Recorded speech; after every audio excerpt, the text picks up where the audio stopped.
Hello everyone and welcome for a bit of an intermediate stream. Yeah, we have a rerun of an event in Battlefield. So I was like, just thinking a while ago, you know, I should play more, I should stream a little bit more Battlefield in general, because probably now this year there's it's gonna be the new title release, and there's a lot to talk about that actually. We had a bunch of official news. We had a bunch of leaks. There's probably gonna be an announcement soonish, and so yeah. Now they're rerunning. Well, they basically have two co-op modes. They kind of tried now. 3 technically at the beginning of the game, but that was never rerun actually. Maybe they should have. Maybe they could do it again. Who knows?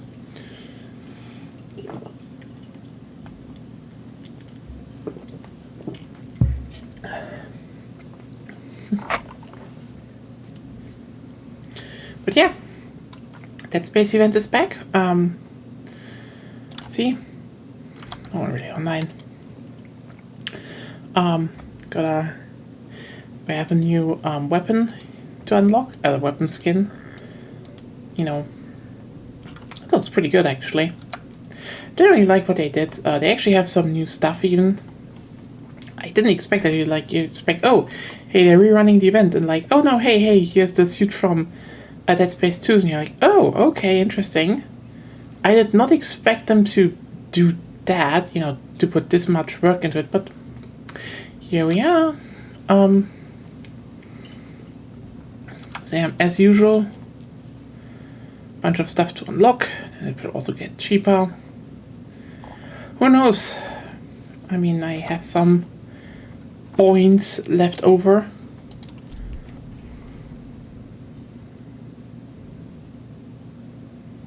Why was there a hair in my energy drink? That's weird. Anyway.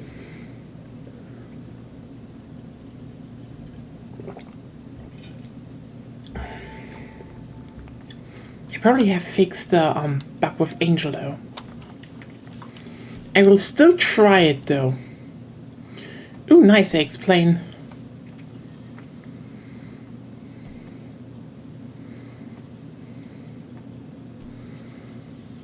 They now show what you have to do and what the enemies are. That's neat. Ooh. I like the new loading UI. It's pretty good. Again, this is one of those things where you can clearly see they are testing shit for the next game. Just let's throw things at the wall and see what sticks. And it's looking pretty interesting so far.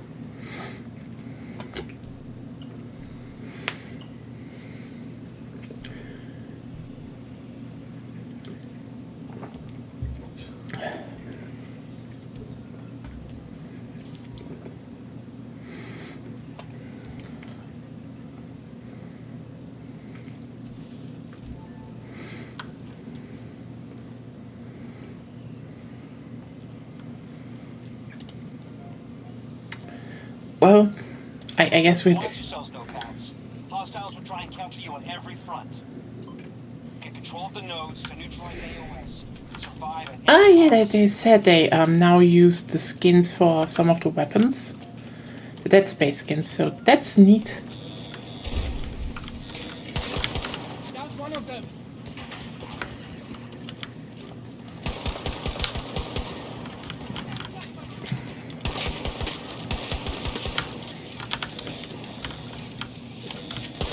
So that's one of the changes they did, that, you know, they now specified, oh hey, you have the Dead Space skins on some weapons. It's neat. I mean, generally interesting that this is like the only game mode where they ever did this.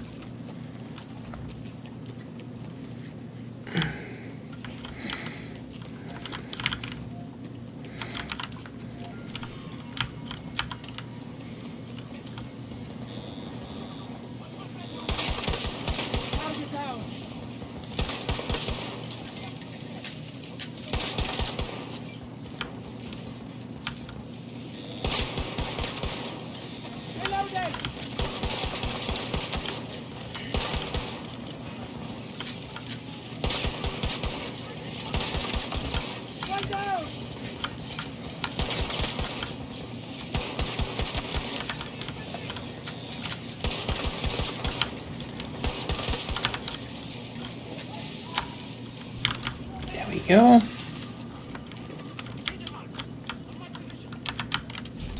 The objective is ours. I marked a new objective for you, notepads. Okay. Ooh, yeah, I remember they exchanged the shotgun. Let's do this. Yes. Okay, it's actually kind of neat that they, you know, like, oh, they look Dead Space now. It's neat.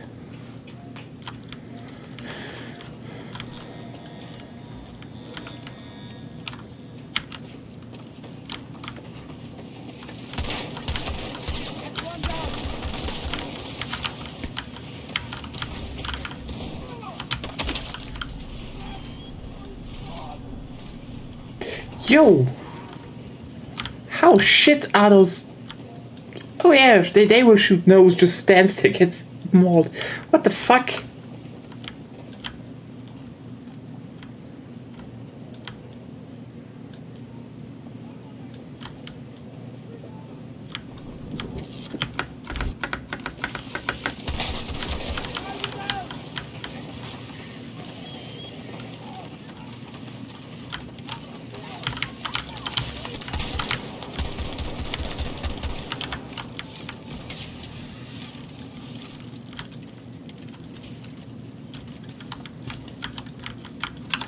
Okay, yeah. Definitely need to check if if the glitch still works.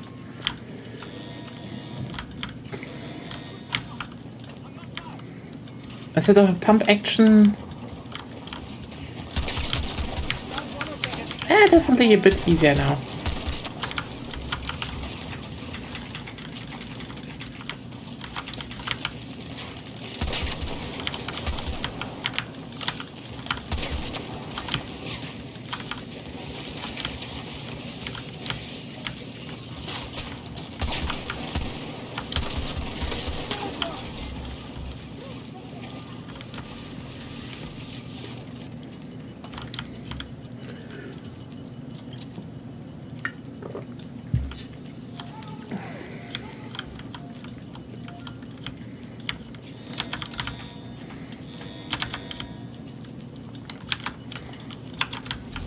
Objective is under our control.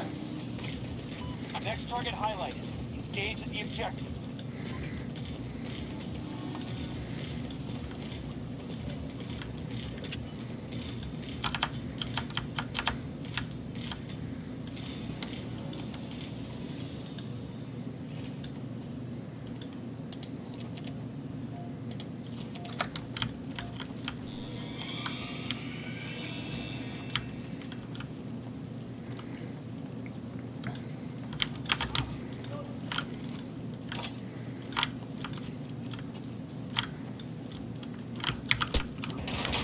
Oh, now they're starting to shoot.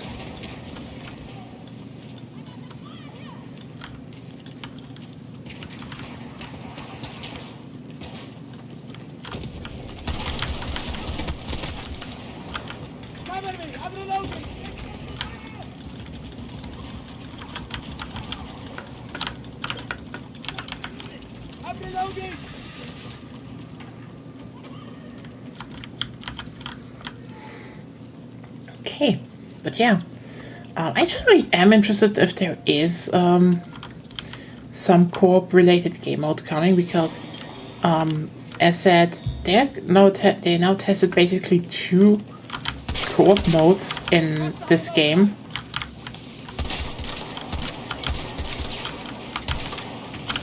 Which, you know, that's actually pretty interesting. I would still say I like this one a bit more.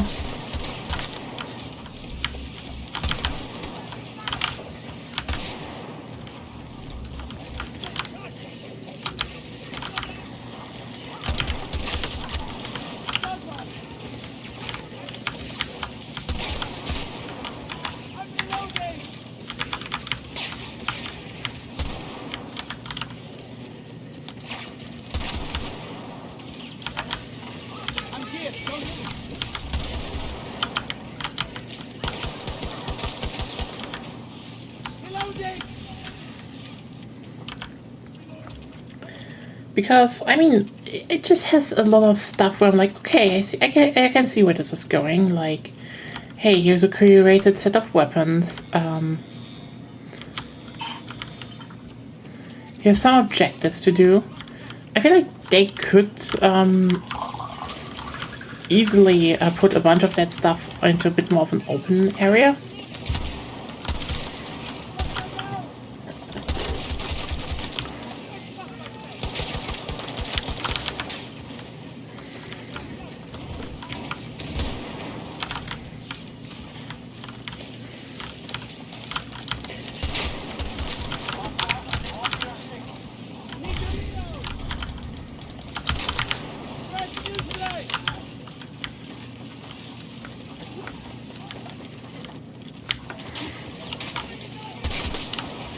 Welcome to a little bit of hectic.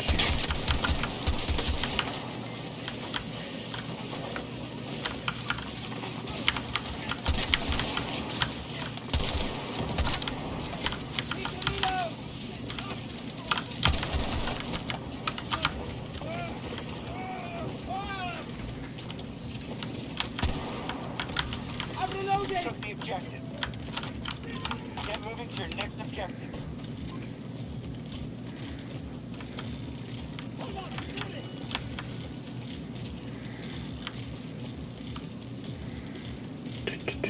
Like, you know, the non-linear approach here, interesting, but like, I mean, they could definitely do like, oh, hey, here are some sub-objectives per map, and, you know, you can be like, okay, hey, now you can...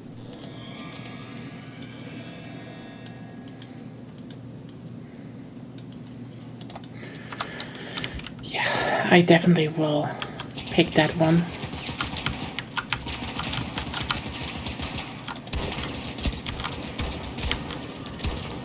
Because that shit.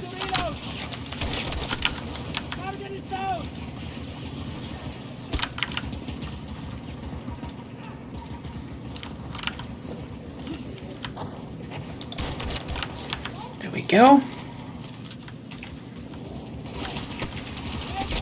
Oh, okay.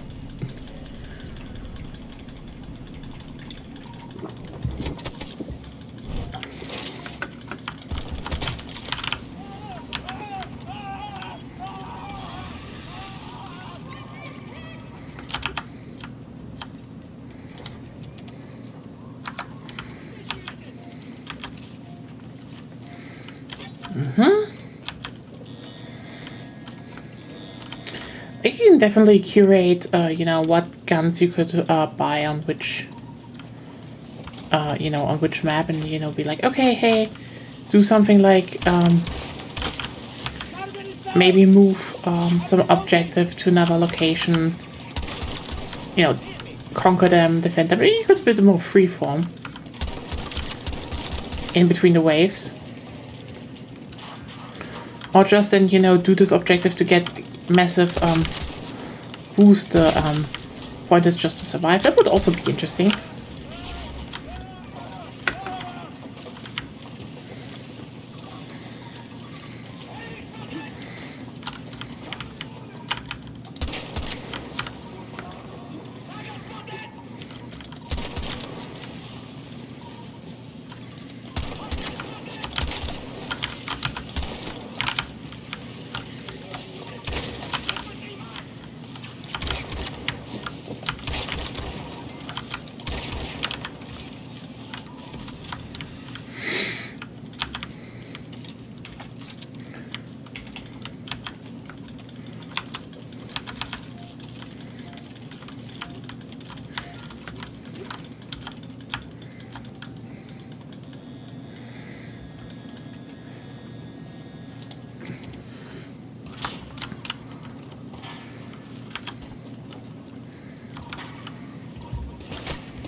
I mean, I could even reuse the other robot models for that from the other mode. That would definitely be interesting.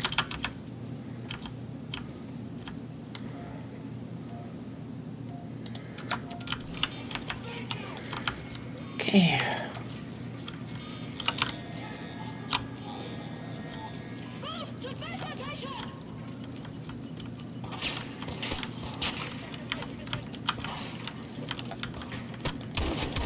Take care of that interference.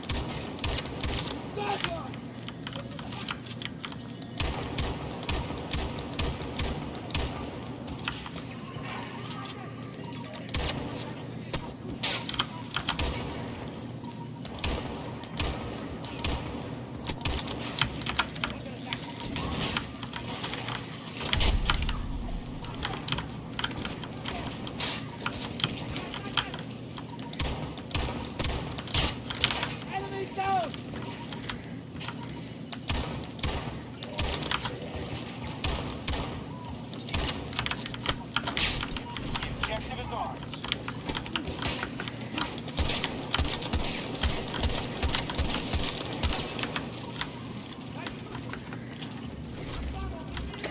Nice.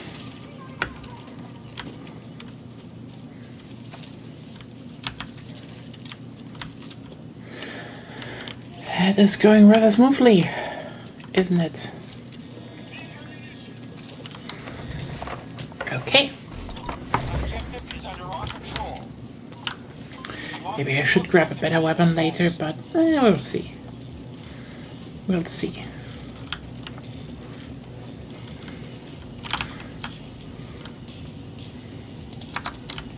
Okay, but now we have to check. Is it still doable? No! Ah, damn it. Okay, they've definitely fixed that. Curse you, dice. No more cheese. I like my cheese. It was fun getting all the weapons up. Oh well.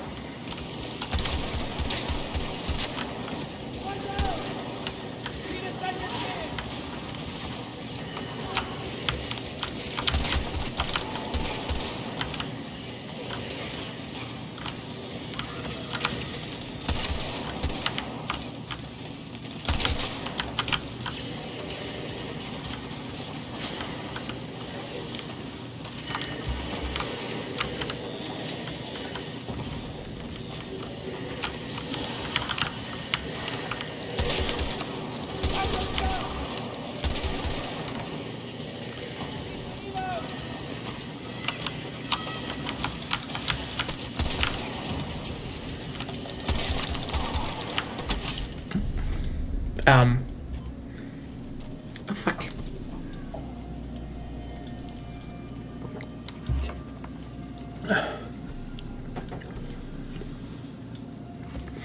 Next time I'm definitely gonna pick a better specialist.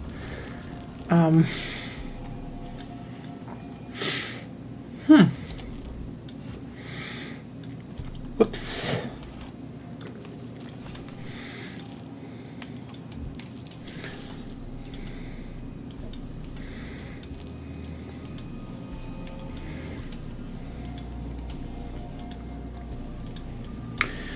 But yeah, it's generally interesting to think about if they are gonna make a co-op mode, because I think a good co-op mode might actually help the series a lot, more than, you know, the thing that they're currently focusing on, doing a battle royale mode.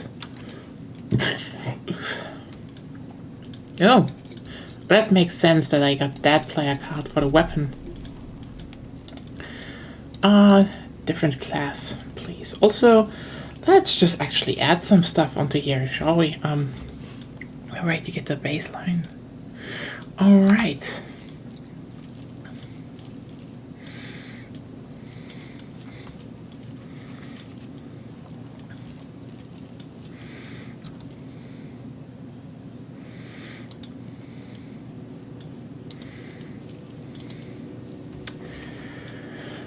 So it would be good to have.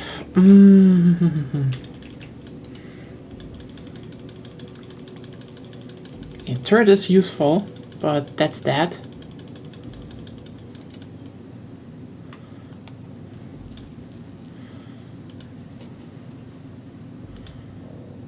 Haven't got, could have actually gotten him up, but nope.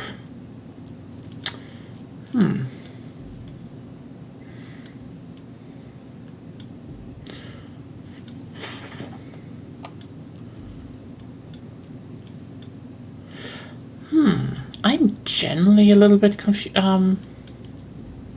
puzzled of what to pick, but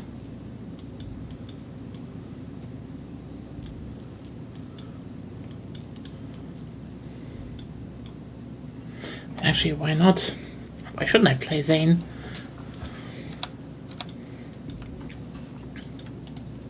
Let's go back in. I think also one of the narrative writers of Call of Duty Zombies switched to DICE recently, from what I remember. So yeah, actually fascinating times. On that note, I don't know if I'm going to get back to zombies. I haven't touched the last 2 maps in a while. I haven't heard if they're good or not. Like, okay, I have played the Tomb, and the Tomb is...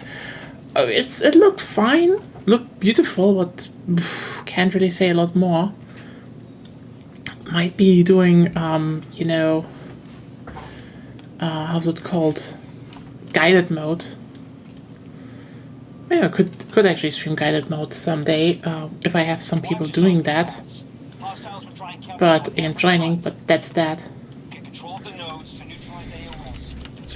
I generally think the idea of, you know, a robot mode that, where you defend against the waves and such, and have some side objectives, well, it's not a bad idea. They could definitely also experiment more with that in this game.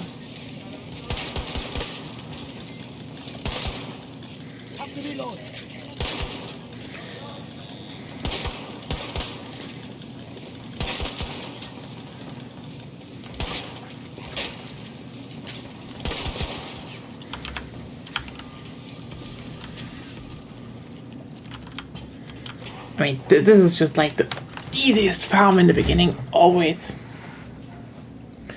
I like that you have the, Dead Space weapons now. What Dead Space looking like. Just fits a bit better. Enemy down.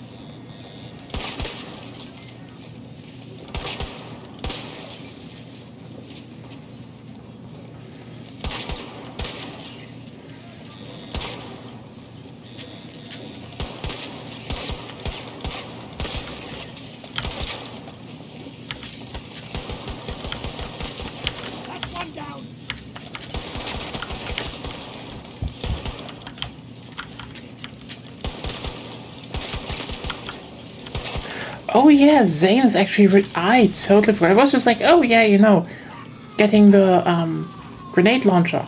It's good. And like, yes, but also the fact that you have faster health regen when killing someone. That's also pretty good. Ooh, do we have some?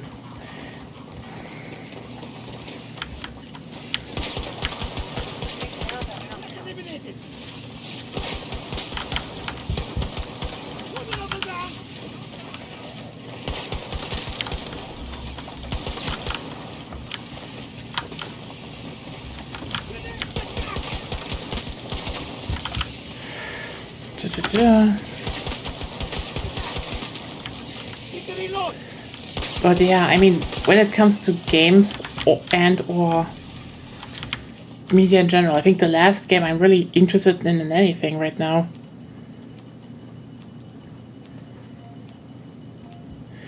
There's just a lot of disappointing stuff happening right now. I think the only co-op game that looks kind of good this year is Borderlands 4, actually. Because it feels like a game that actually wants to achieve something with its formula.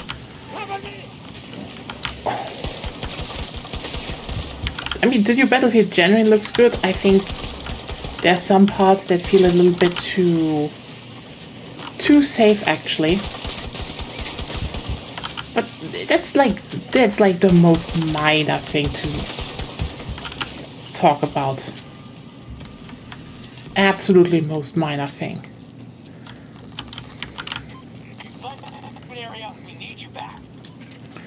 But yeah, when it comes to media in general, I don't know, I'm just genuinely disappointed, and I'm also a bit just disappointed by how... I mean, you know, people always say, don't ignore people online, but like... You know, before you could go online and talk to people out there about, you know, your favorite thing or series or something, and it was generally a good discussion. Nowadays, it feels just way more cult-like, you know, as if people are not interested anymore in the actual media that they are watching, or, you know, playing or consuming in general, and way more... Okay. And way more that it's about reinforcing certain views, and that feels off.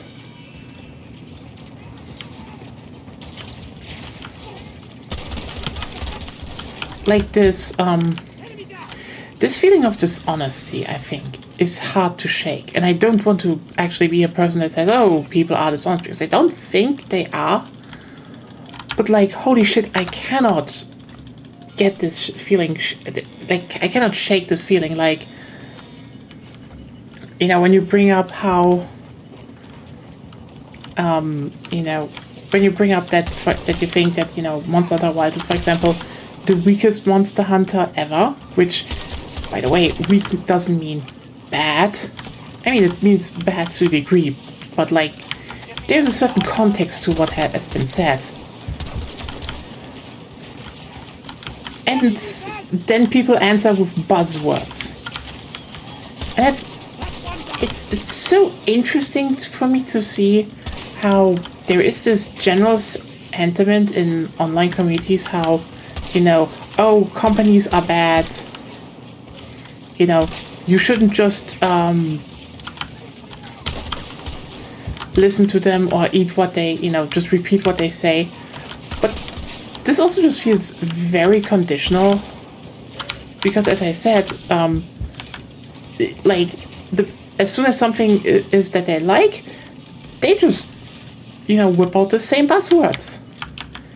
And I have to wonder why that is.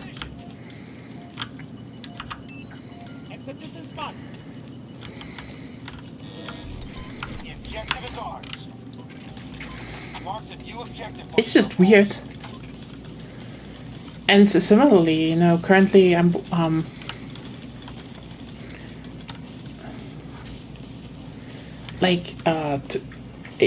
currently, you know, watching a new Gundam show, and also talking with someone about it from time every week, and it's like, I'm just generally underwhelmed. In his words, actually, that I just wrote that, but like, he just said that he doesn't really have any hot takes on it, and I'm like, I also don't. It's just, right now, Gundam Quarks feels not really like a show that... It doesn't feel like anything, actually. They're doing things, but that's about it. There's no real setup. It's not really... It just feels very empty and disappointing, and there was better pacing before, there was better characters before, and...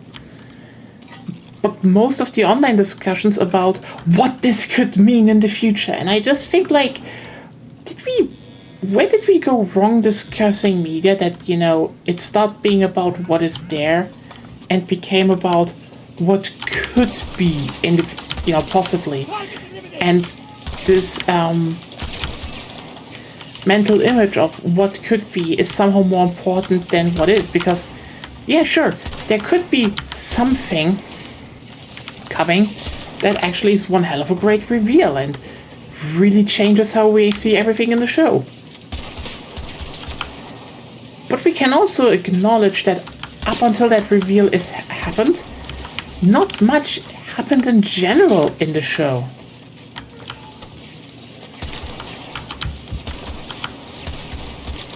That is just also a fact.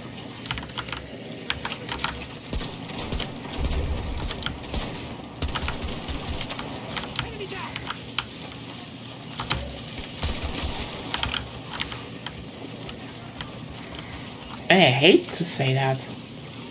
Because, you know, I wish more did happen.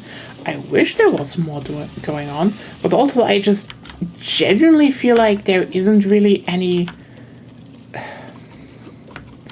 It feels like a few years ago, online fandoms just broke on a fundamental level. That, you know, talking about video games became about the potential. And, like, you know, I like talking about potential. There is a reason why I sometimes do certain amounts of hot takes. And there's a reason why I say, despite, you know, generally not being, you know, the happiest with Order of Ecclesia, I think the game deserves a sequel. But it's also just important to talk about what is actually currently the case.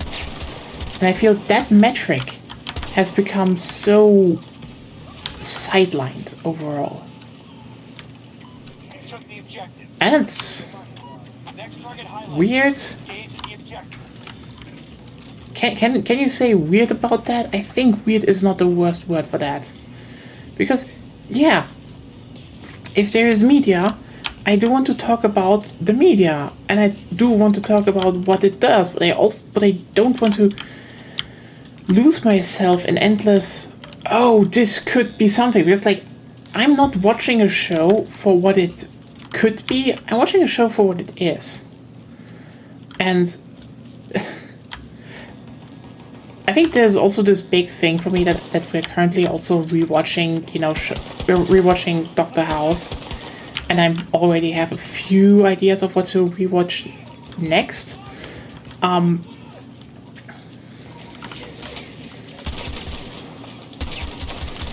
The thing is, if you watch some of those shows, especially old TV, you just realize how much was actually crammed into one episode. Sure, the episodes went on longer, but, like, you know, that's not really a thing to say. You know, that's not really a big point against it, because, like, the original Gundam show also crammed a lot of character development into, like, literally one episode. Like, seriously. As far as I concede that, you know, the original Gundam show was stretched at a bunch of points. And that just was the time to a degree. You know, they had to fill the episode somehow. So, hey, reuse that launch sequence. It saves work. It still was this kind of... there was this thing that this 43 episode long show starts, and at the beginning of the first episode you just knew what Amuro was about. At the end of the next episode you knew what Char was about. And that's just currently missing.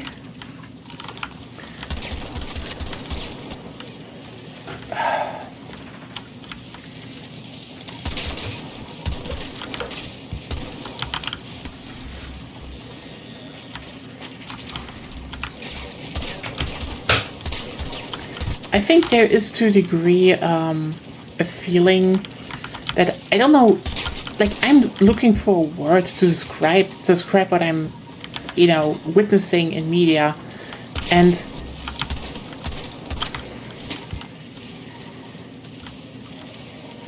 I'm not the only, like, I know that it's been noticed for a few things.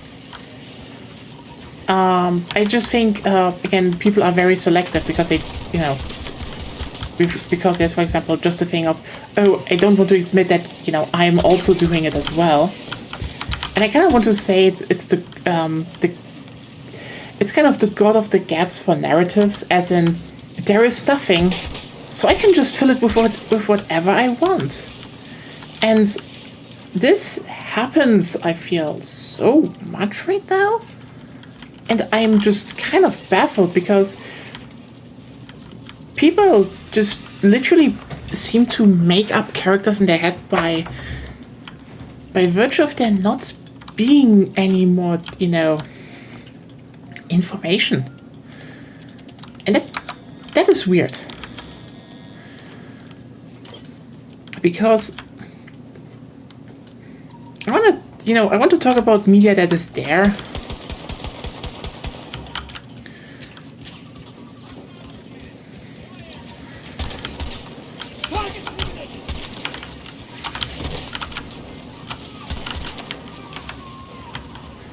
That's just this thing, you know? Like, yeah, there could be a lot inside of a character, but like, we've also had, Gundam shows where they, just pointed at a lot of things and they amounted to factually nothing. But then people pretend like, oh no, there was definitely something.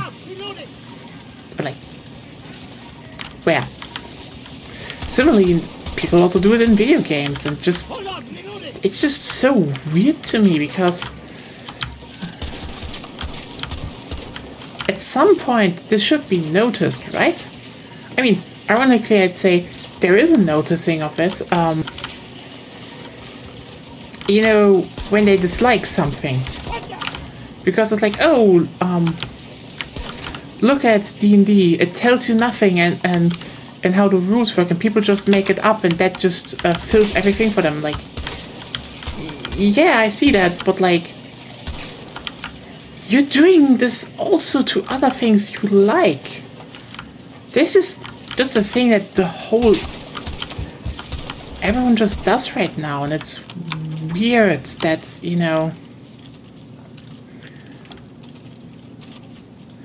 yeah, it's just weird that this just keeps happening.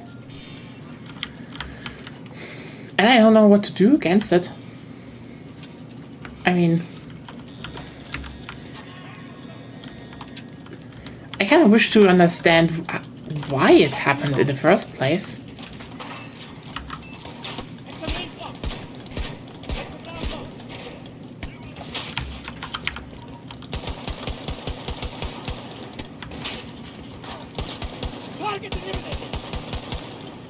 Reloading!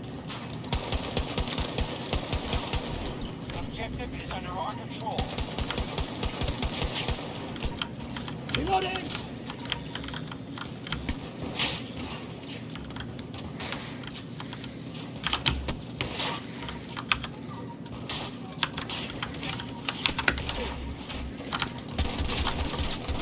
Threat eliminated!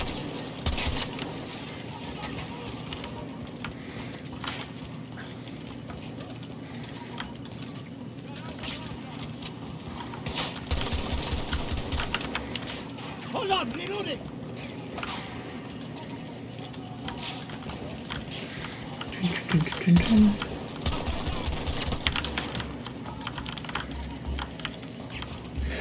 Oh well.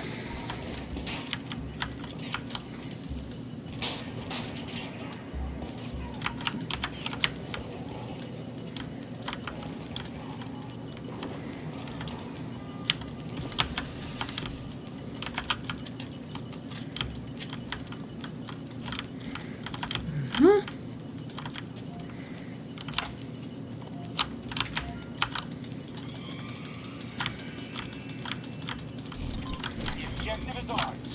There we go. Get moving to your next objective. Well, probably should start upgrading the weapon though.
Reloading!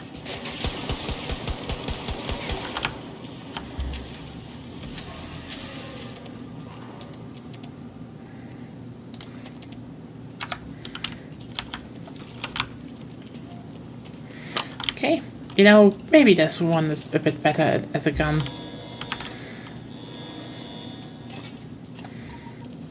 I can at least aim a bit better.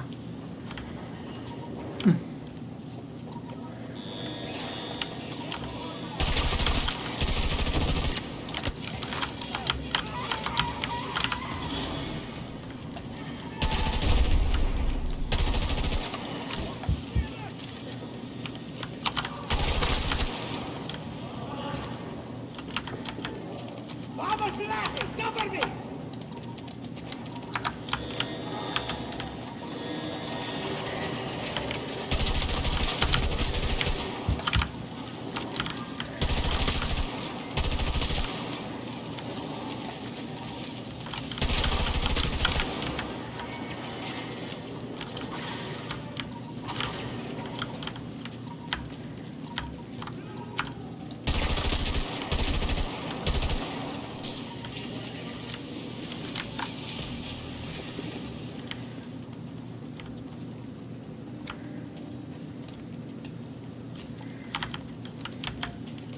Reloading!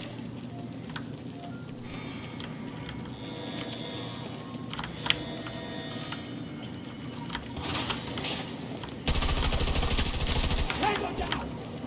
Cover me!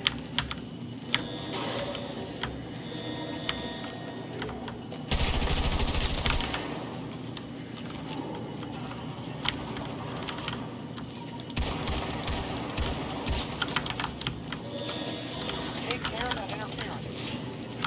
Tossing grenade!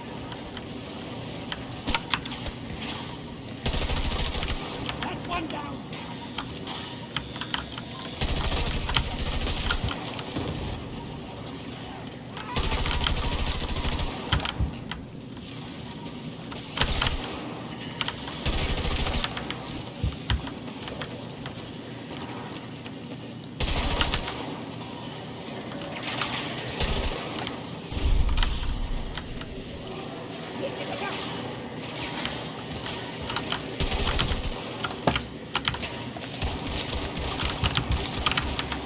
There we go.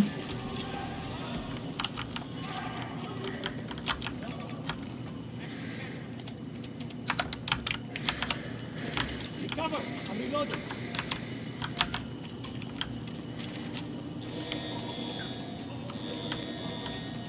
I kind of wish there was a refill ammo thing, but yeah.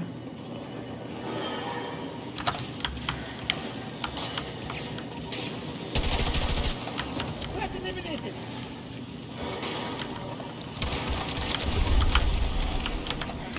There we go. I marked a new objective for you, notepads. Let me guess, I can now... Oh, that was new. Actually, yes. And then the ammo crate, I guess. Ooh, yeah. We have the assault rifle now. Well, the...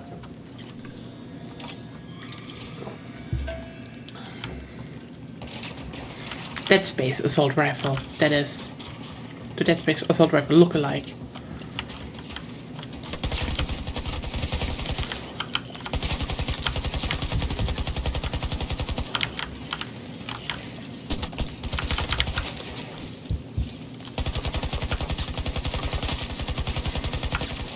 Oh yeah.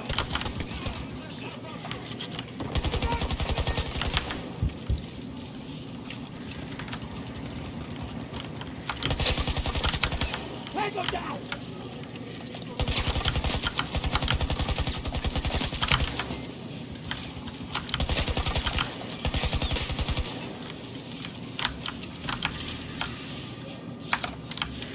Mm-hmm.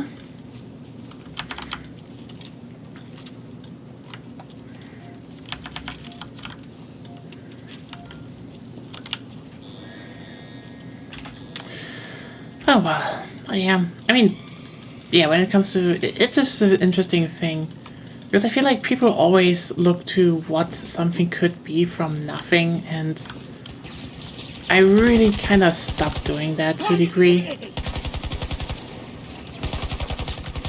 No! Okay, you know, okay. Okay, do you really want to be dragged into this? Because I go and just fucking shook her head. Like, I'm sorry, girl. I am not someone who's like, oh, this could be just limited potential based on fucking nothing. Said you're not doing it to a degree. That What? alone should make everyone shut up. What did you say? You said you are not doing it to a degree. I mean, you know, to a degree, I always want to be like, okay, what could be there? But I always look at what is there. Then you're not doing it to a degree, you're doing it to no degree, so you're not doing it. So adding degree makes me shudder. Enough. Stop it. Logic.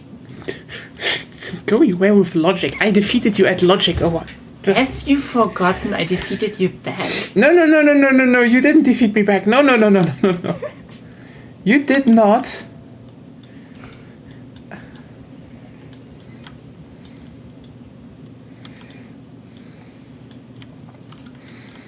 Oh shit. Why is he up there? My man. Save us. Oh, hey, I can crawl up here. Oh, wow, that's... Oh, nice. Yo. Save me? Come on. Come on. It's just a juggernaut. Kill the fucker.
Look for the robots. Go. Go down.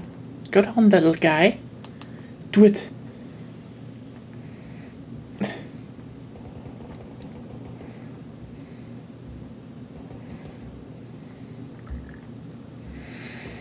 Well.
going to be okay.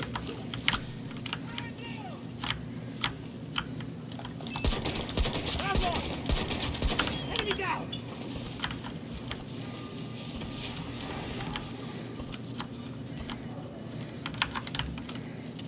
Reloading.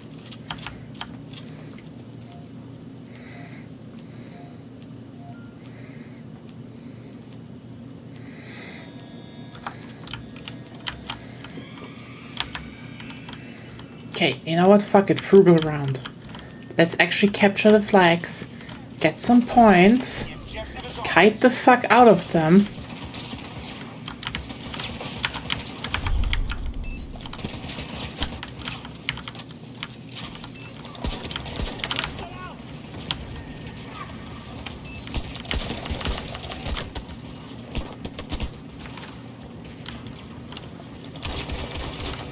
There we go.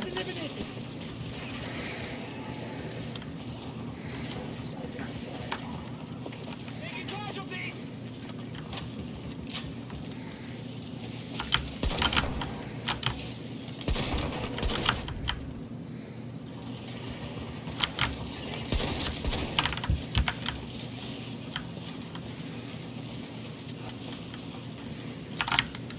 No one dies on my watch.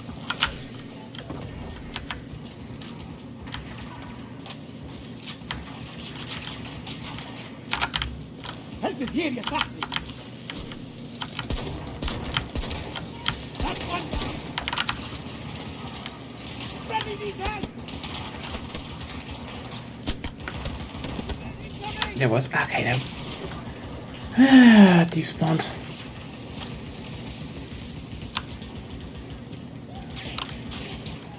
Now, friendly's down. On your feet and fight.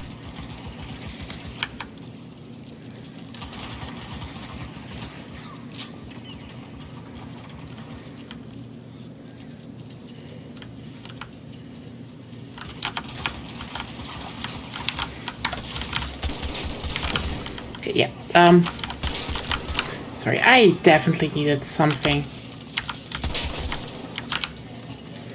Even if it's just kind of a shitty shotgun, I needed some kill speed. Need So to help you.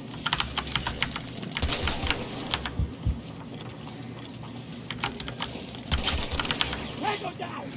there we go. Cover me. Let's just circle and kite, circle and kite. The classic tactic that works in every 3D co-op game with some sort of fort.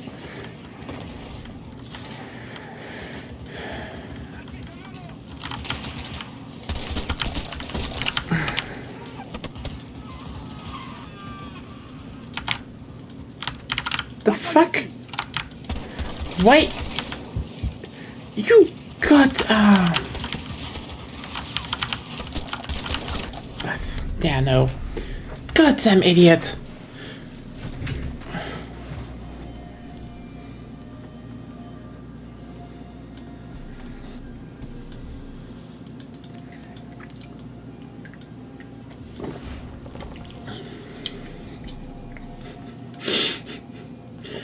Just fucking leaves. Like, oh hey, I can revive you, then we can go back to slowly whittling them down. What? No, you just leave? Okay, cool, thank you.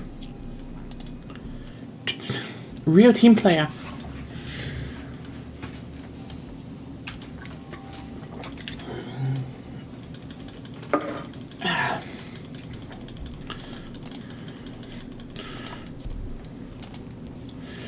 Well, yeah, it's a bit of a sad state right now, but what can you do? Oh, Mr. Monkey 5476, thank you for the follow. Didn't see you there.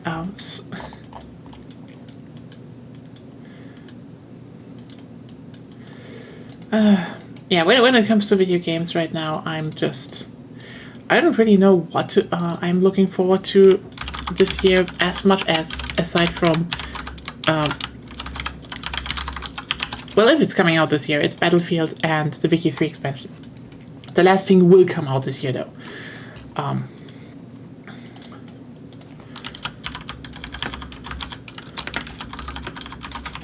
So that's gonna be interesting. I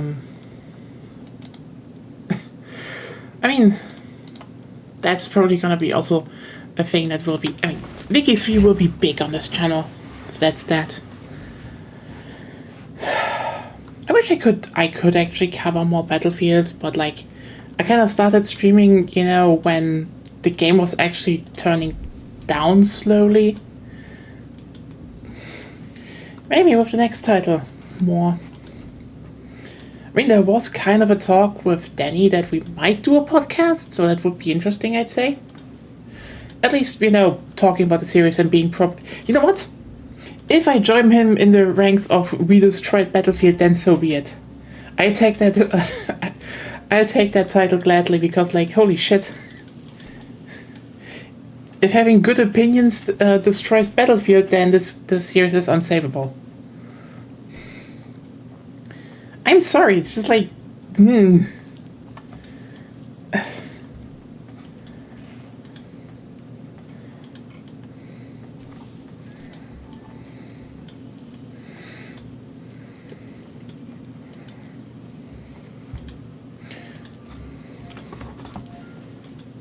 Watch yourselves, notepads. Hostiles will try and counter you on every front. Get control of the nodes to neutralize AOS and survive at any cost.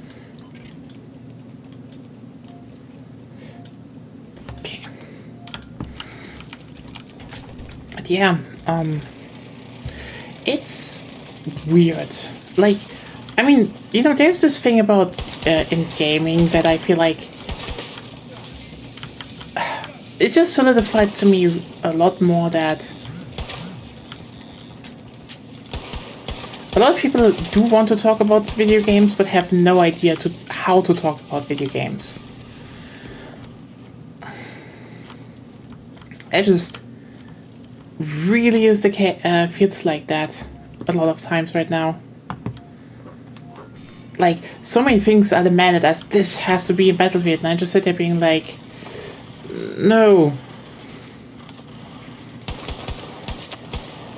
And it's always like, oh, but this was the most fun, and I sit here and generally think like, you know,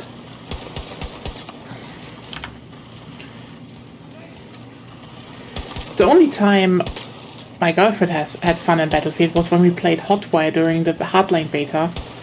And she actually played that mode a lot. That was like, so, yeah, funnily enough. So should that mode come back? I mean, the answer is yes, Hotwire was actually kind of a fun idea. Objective is under our control. You could, you know, rename it if you want to have it more military or something, but well, generally Hotwire was fun. Drifting over the map. Frantically repairing the van. That was good. Hardline was a good game. But yeah.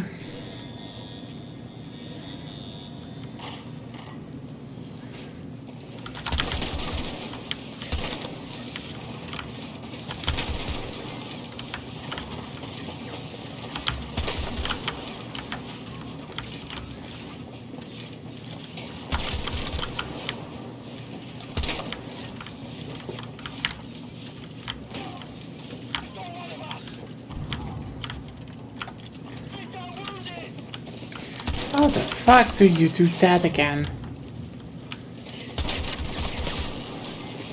Hello. We need you. Hold on.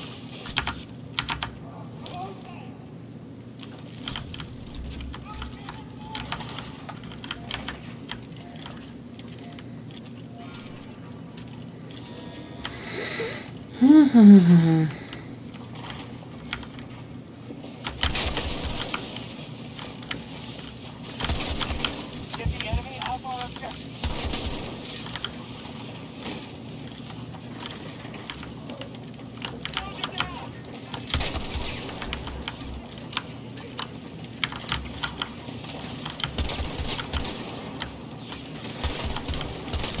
Hostile neutralized.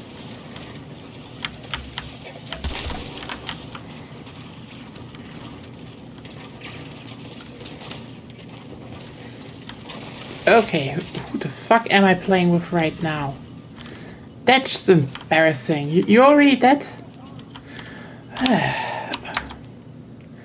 Einmal mit Profis. Einmal mit Profis. Anyway. To the door. Marked a new objective for you, Notepad. Well.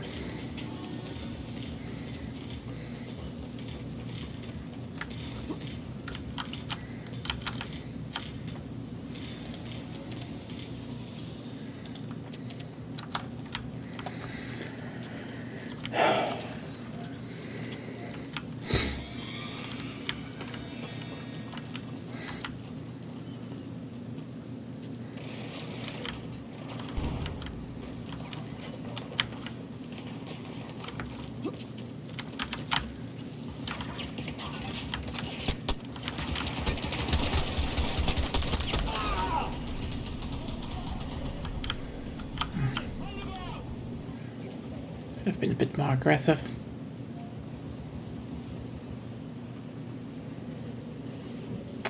That was definitely my mistake. Just a juggernaut. There we go. Reloading!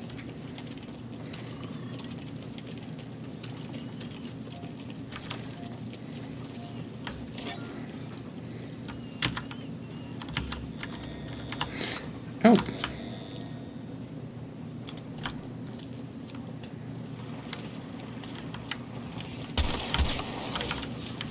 Interesting that I have... Didn't know I had a scope to put on. Okay. But yeah.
Threat eliminated!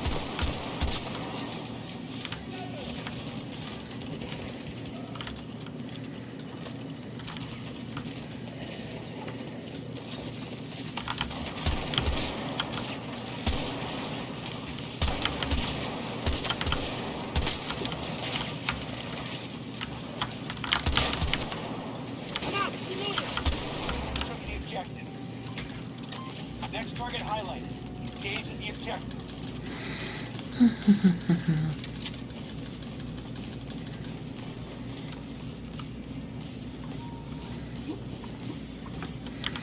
Let's do the obvious thing. Let's get the radar up. And I should probably...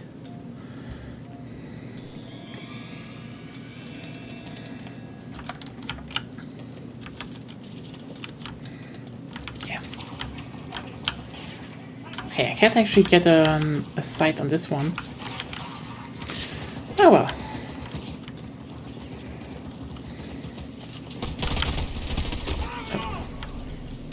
Were there two? I think there were two.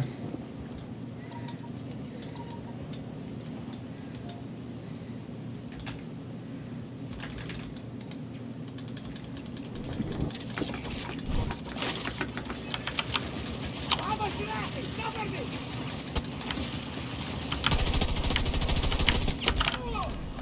Ugh.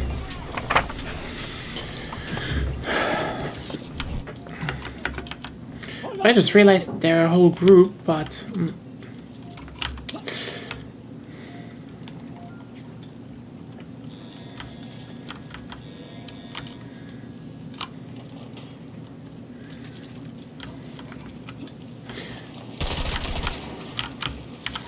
Yeah.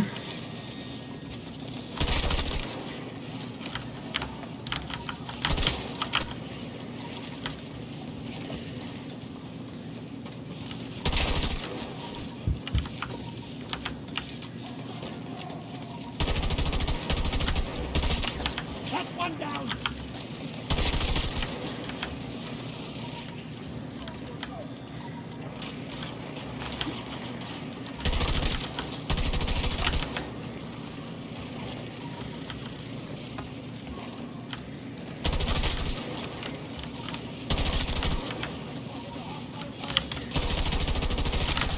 Threat eliminated.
Sending these out. No one dies in my watch.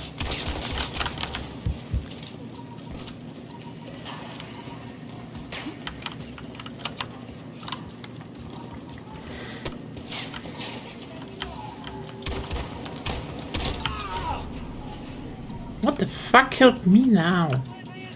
Is it... Sometimes you really need to get those shotgun shells across the map a little bit better spotted. Oh well.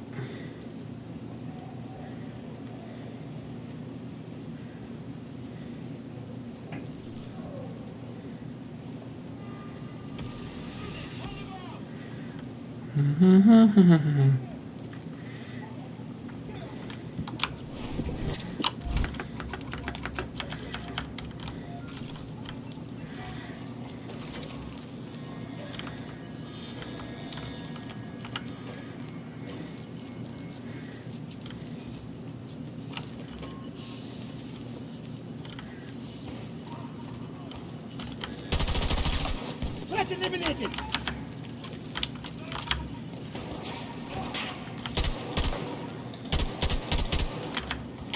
Vamos, United, cover me.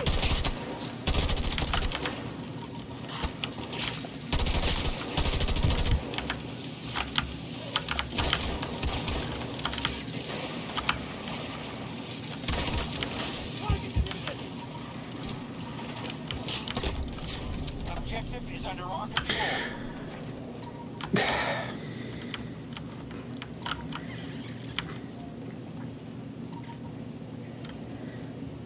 I definitely need to focus here a bit better.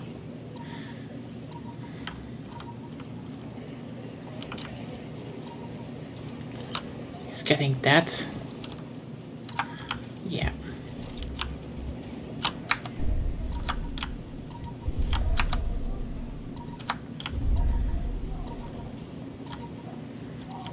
Hello?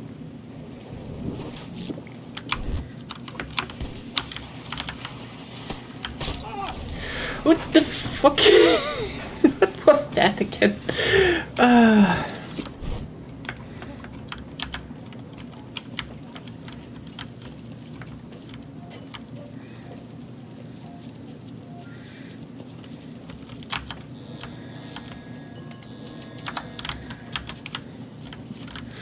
There we go. Bit more armor.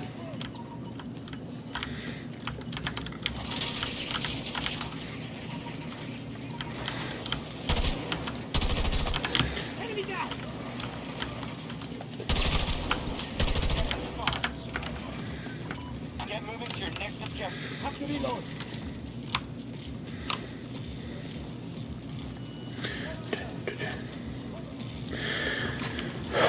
It's kind of interesting. I don't really hate the music in this title. For some reason, some people do.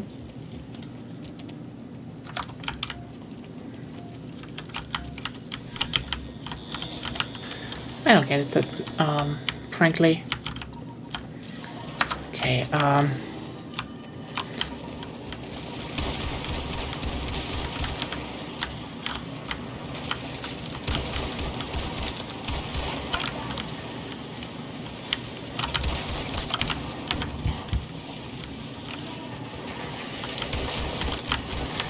yeah, I'm basically plan as live frugal until the, ammo box drops, and then just use the fucking ammo box all the time.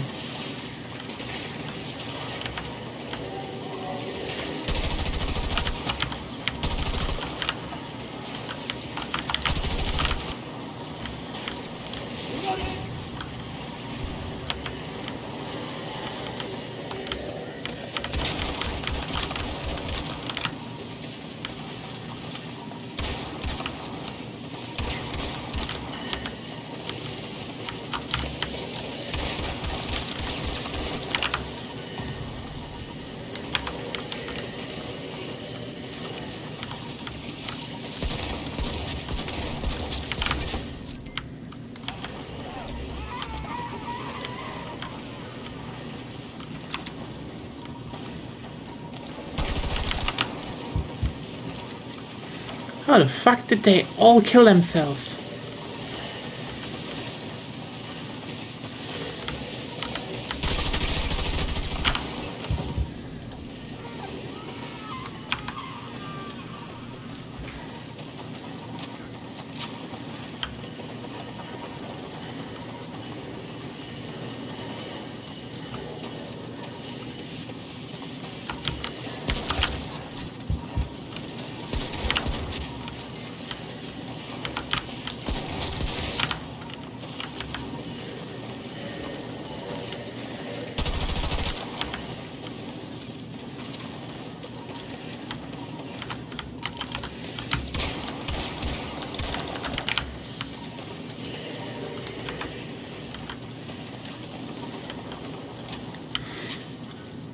The circle strafe is just real.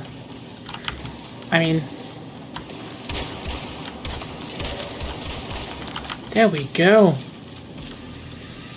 Hello! I saved your ass. A thank you is in order. I will definitely get a throwable.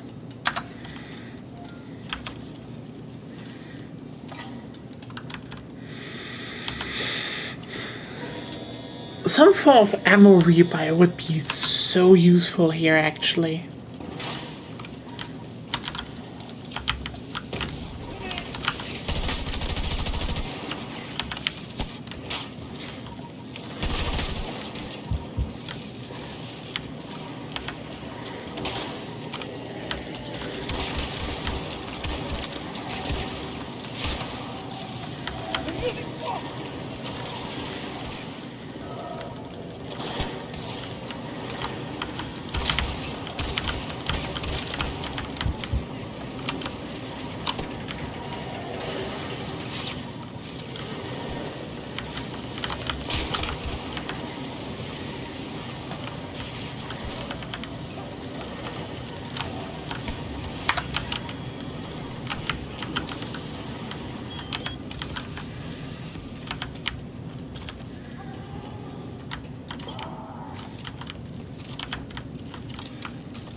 Nice.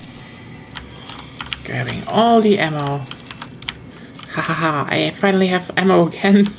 Yes! I can defend myself.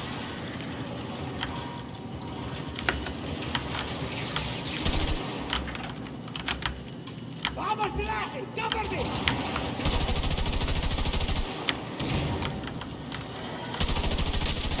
Threat eliminated.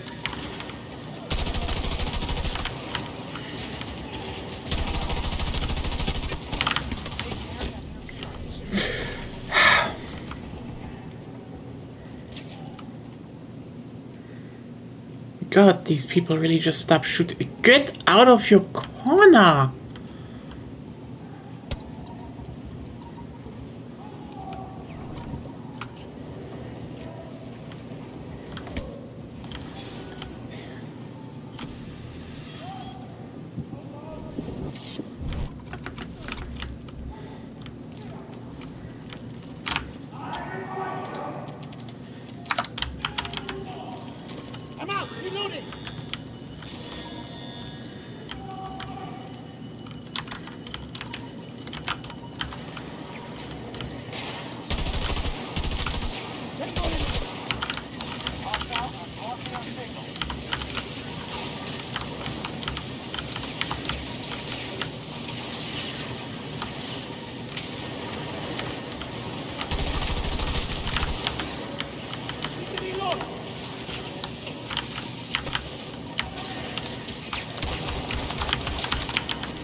Reloading!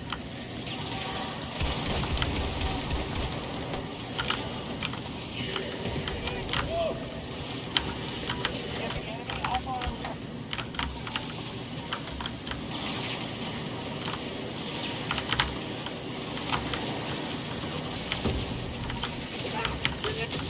One down!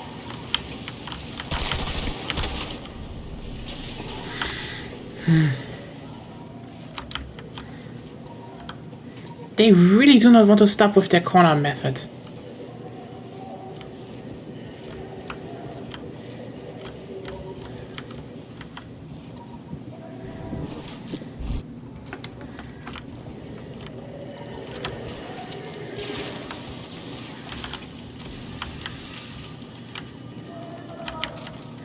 Oh no! Took the objective.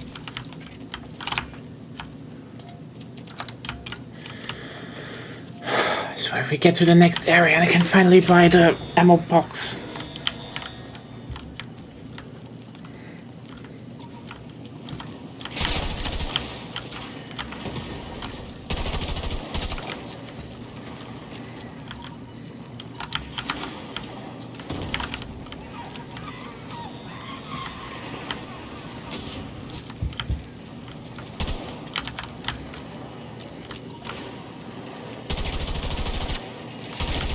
Take care of that interference.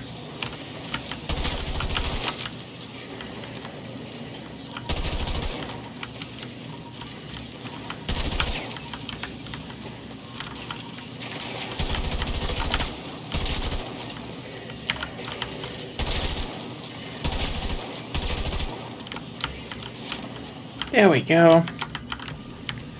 Did I? Oh no, not yet. God damn it.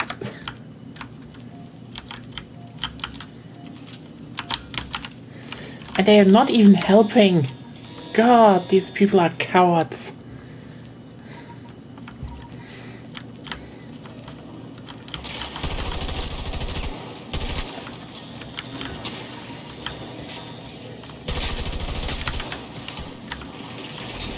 Objective is under our control. I marked a new objective for you, notepads.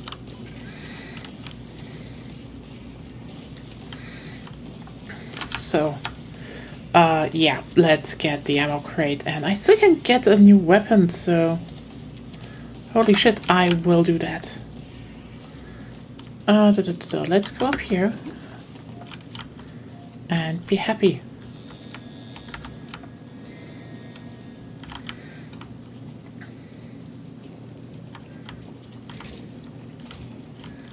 Should actually put down, okay. Well.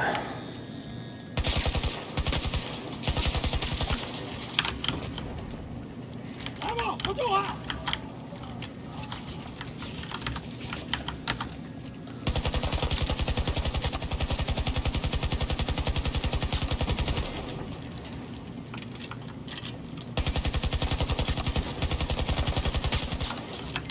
Hostile neutralized! How the oh yeah, right, this is why you put down your anti-grenade thing. But, I mean, pups are pups. They're gonna pop. You're going to be Are okay. you fucking kidding me? Are you...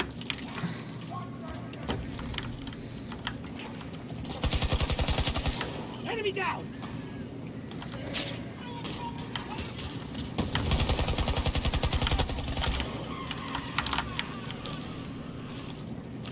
Show them how a true warrior fights!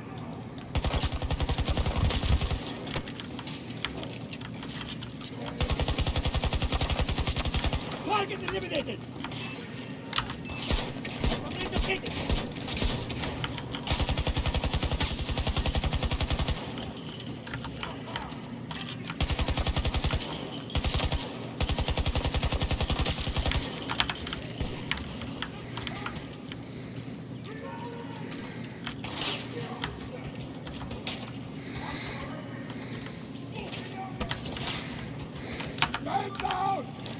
Oz would never forgive me if I let you die.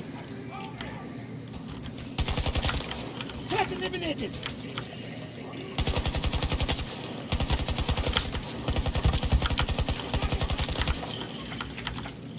Cover me!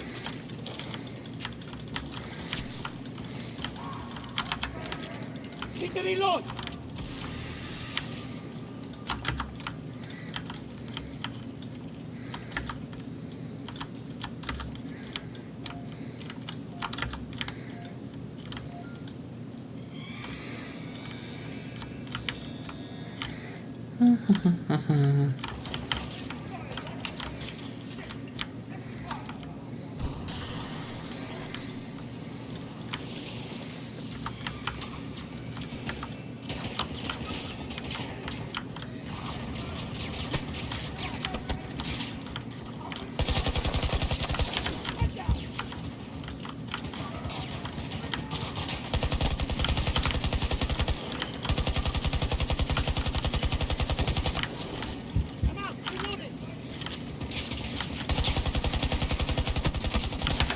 There we go. 2 down. Perfect. Yeah, this is manageable. You know, we have ammo. We have the high ground. So it's over. We only need enough people to realize we also need to you know. Oh shit.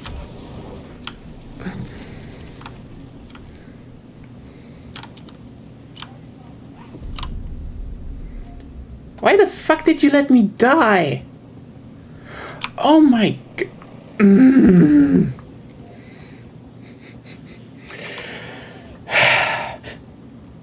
The hate for publics will never ever cease.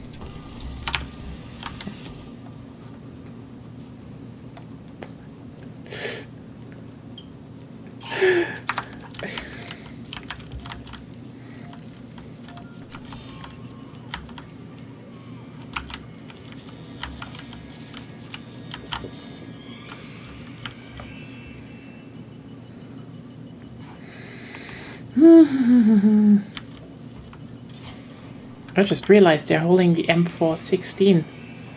That's, interesting.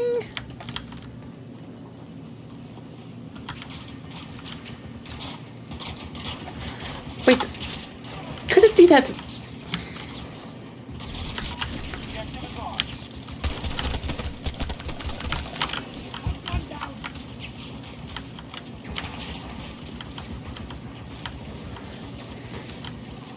Hostiles are blocking our signal.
Took the objective.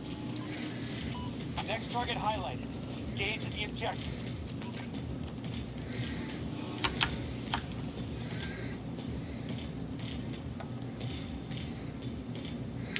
Okay.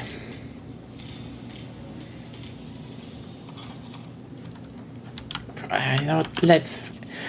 You know what? Frugal lifestyle is back. Anyway.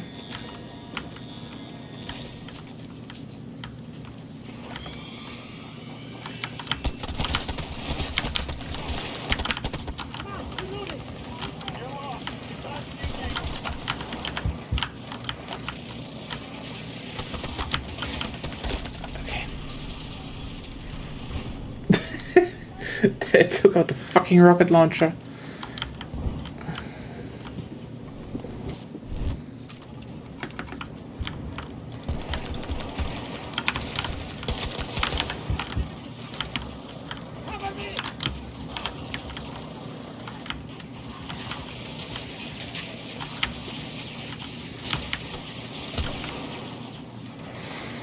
But yeah, putting it a bit on the open maps with these enemies, maybe reworking the visuals to, you know, maybe using the robots on the other maps. Hold on, reloading.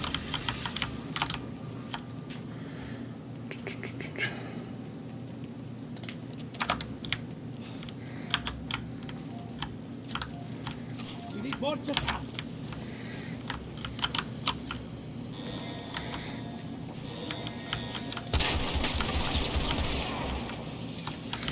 Oh, nice.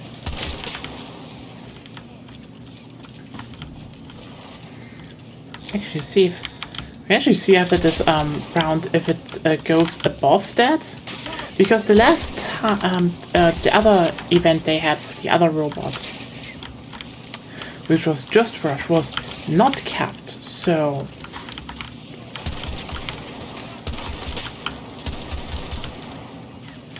since these are even more specific enemies, maybe they finally unlocked it, but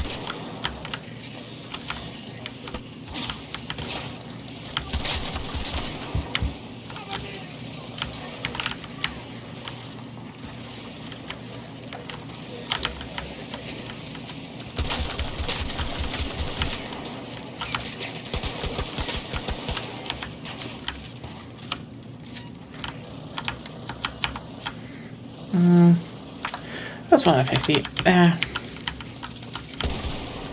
they could definitely do something with that.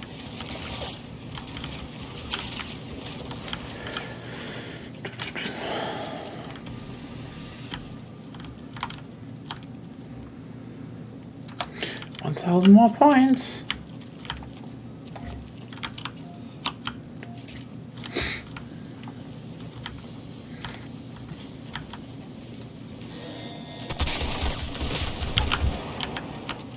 Need to reload.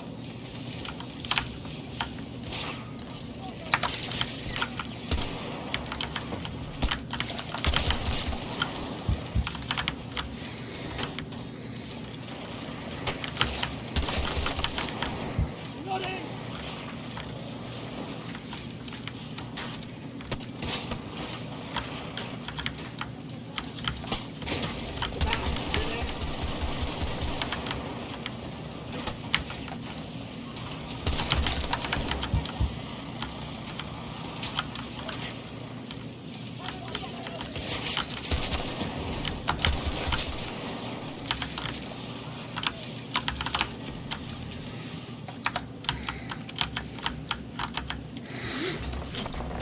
Okay.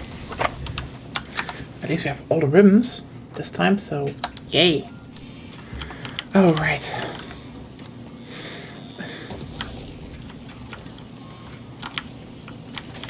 Test room Zeta.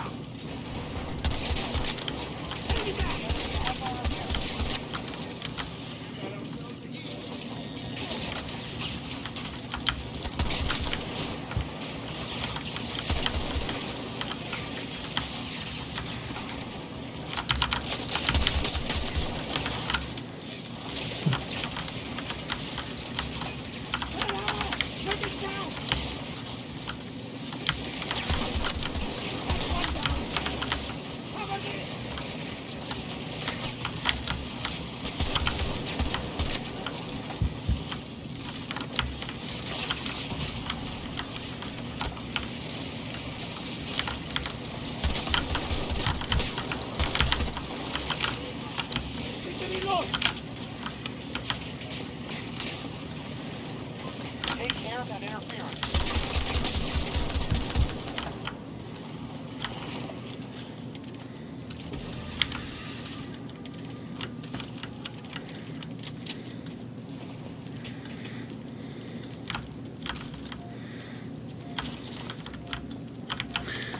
Dun, dun, dun, dun, dun, dun, dun, dun.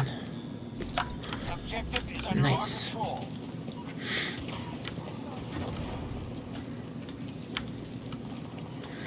Alright, now we do have to stay focused though. I've got ammo. Can get dicey. I've got that.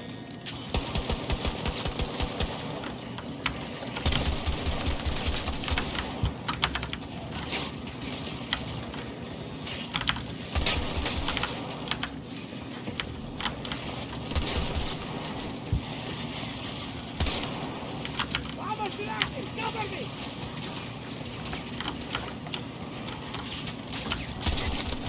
Threat eliminated!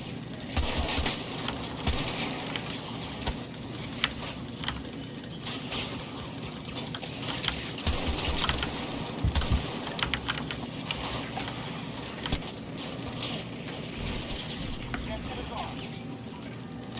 Get moving to your next objective.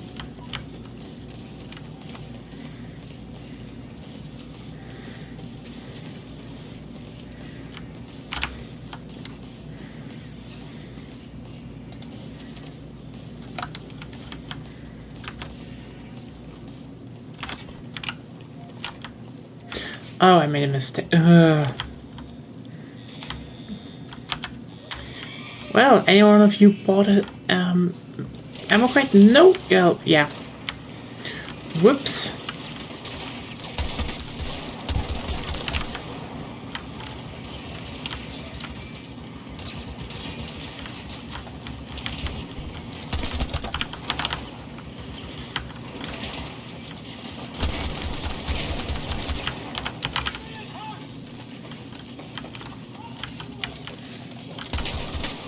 Watch out!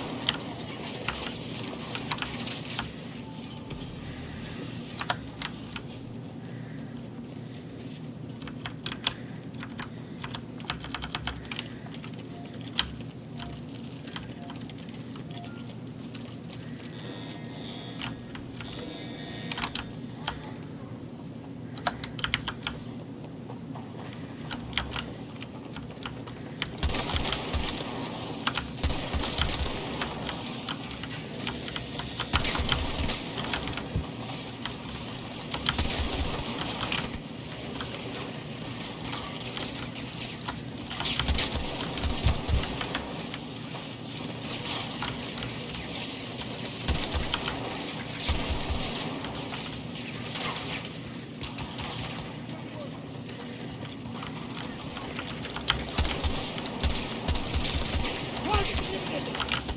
Cover me! It's not the fighting! Show them how a true warrior fights!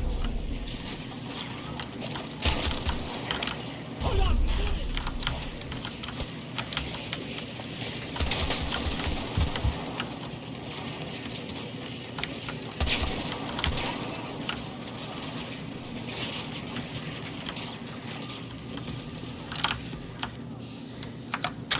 Almost. Recover! I'm reloading!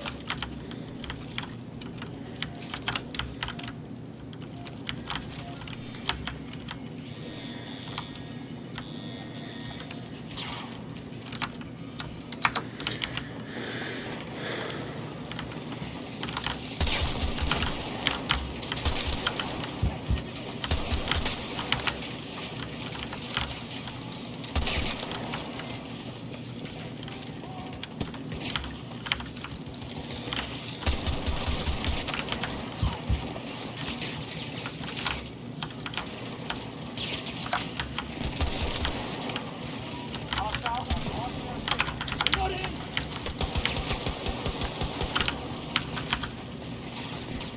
Una búsqueda!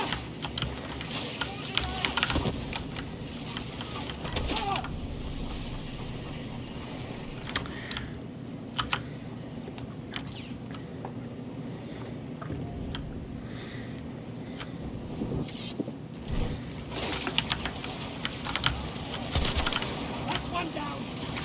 Cover me!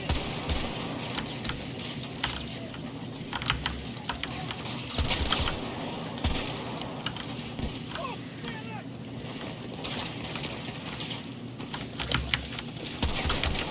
Get the enemy off our objective. Reload!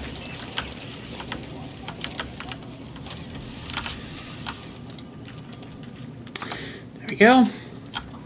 Only one left. Oh. We can get up there again.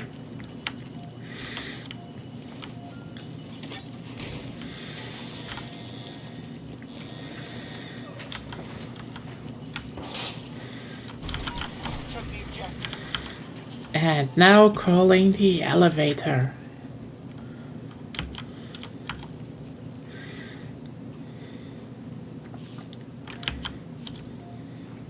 It's kind of cool that they actually integrated them. And that, you know, you can see how they're ticking down. I mean, it's 99 seconds waiting until they're down here, but this is just kind of a cool thing, you know, that you can see like, oh, hey, you still have this and this long to wait. It's just neat.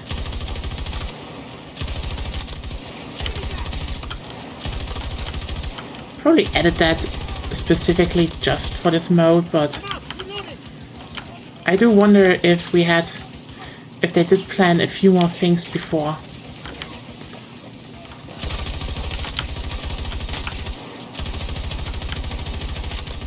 Watch out!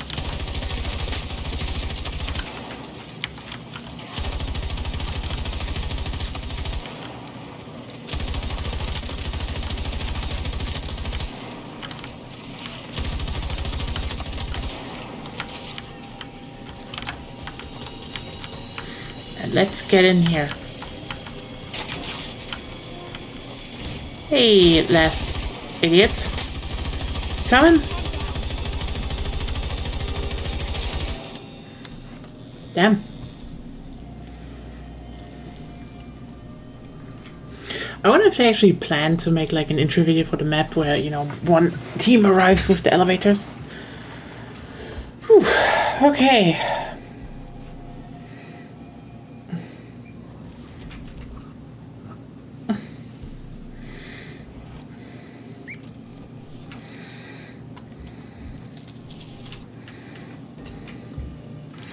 Let's see if the shotgun still counted above it. Would be weird now if not, actually, but yeah, we had 360 of 360, so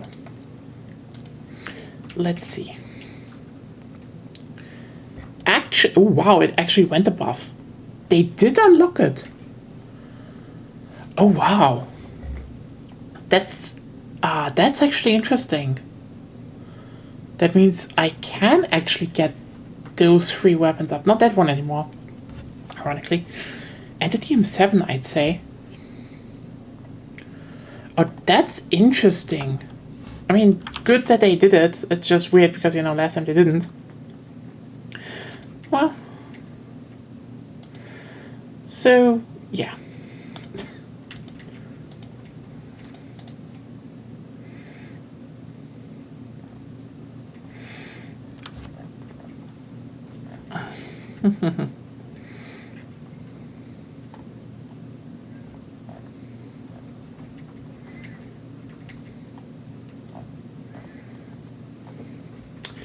Well,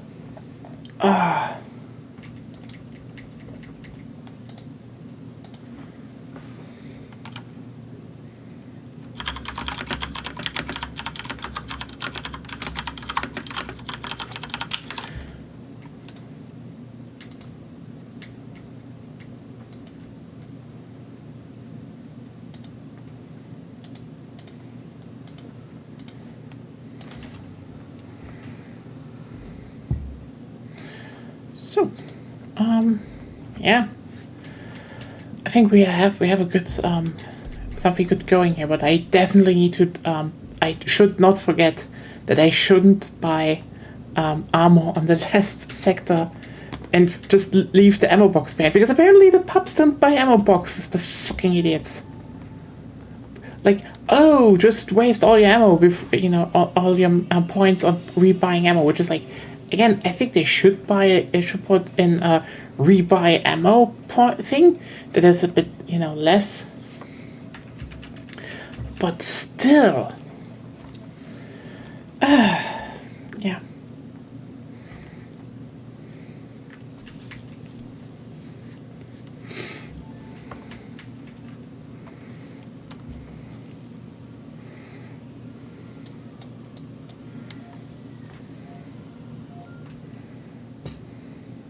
Watch yourselves, no-pats. Hostiles will try and counter you on every front. Get control of the nodes to neutralize AOS. Survive at any cost. Yeah. Time to get a little bit more progress. Very fascinating.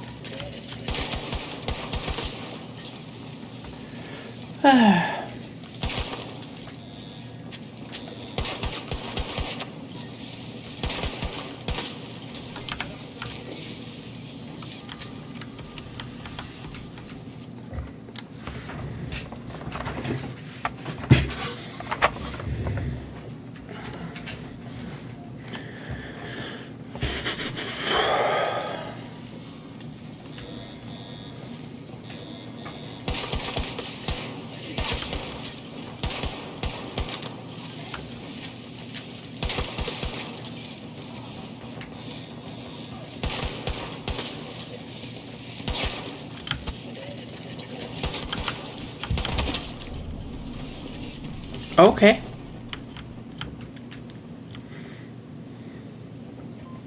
Sometimes the melee is a bit weird from the enemies.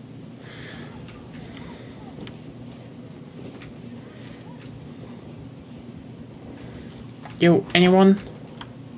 Thank you.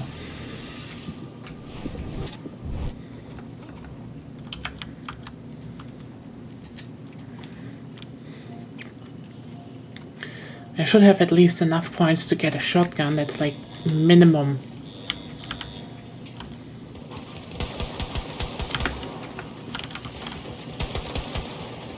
At the back, reload. What the?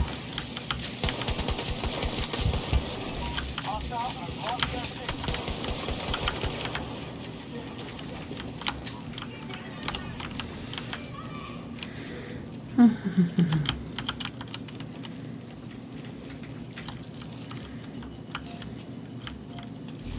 Objective is under our control. There we go.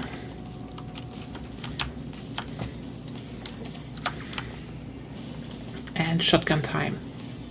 I do kind of find the NVK interesting because it's a double barrel semi-auto thing, which is like, okay, but also I wish this game had like a distinct shotgun category and like more of them, but yeah.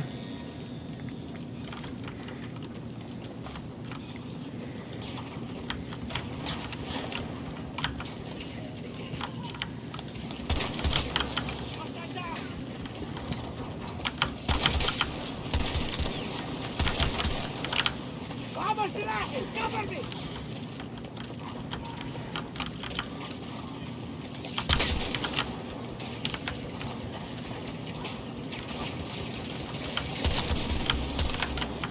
Hold on, reloading.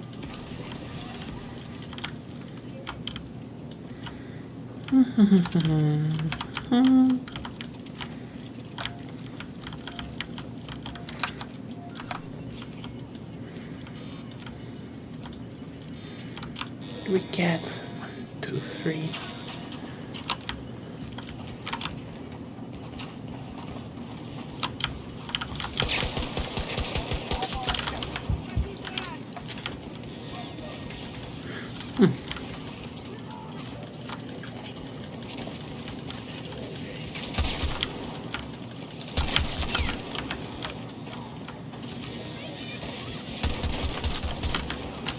عبر سلاحي cover me.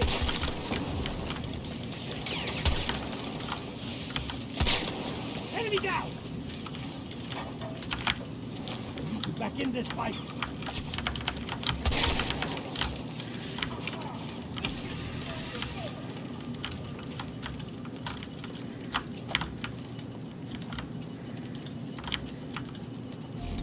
The objective is ours. Get moving to your next objective.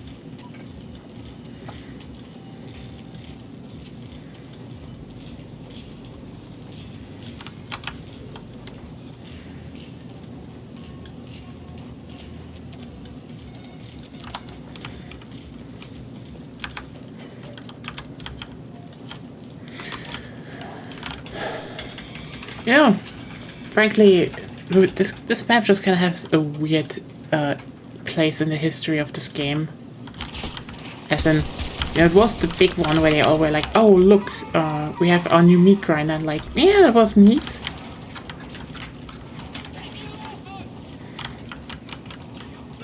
Then you had the events, and I think Here to help you. the funniest bit about that is that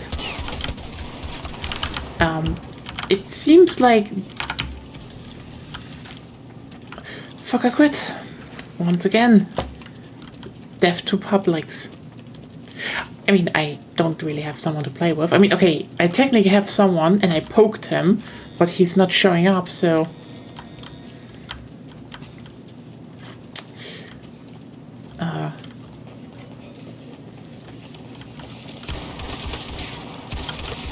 I mean, I could do the irrational thing and say, you know, he probably just has not time or is spending time with someone else, you know. Or I could say the rational thing, like, he obviously betrayed me. It was like that, right? Or did I mix something up here? Anyway, yeah. They basically added a new player card this event, and interestingly, it basically suggested that a character just went back to it, and like, how the fuck is it that they raid this goddamn underground laboratory, and in just phases they come back to it, which is so funny to me.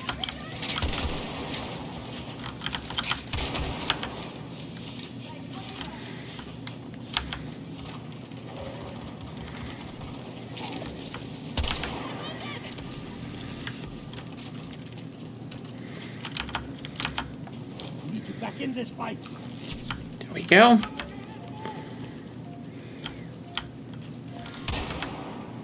Out of ammo, got to reload.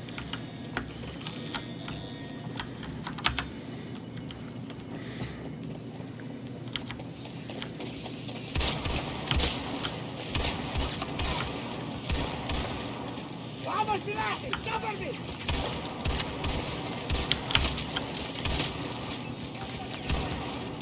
Reloading.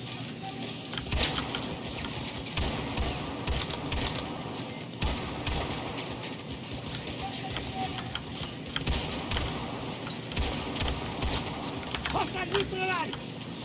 Cover me.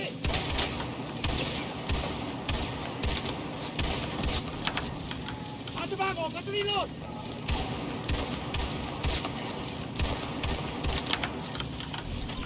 Took the objective. Next target highlight.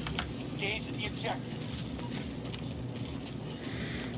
All right.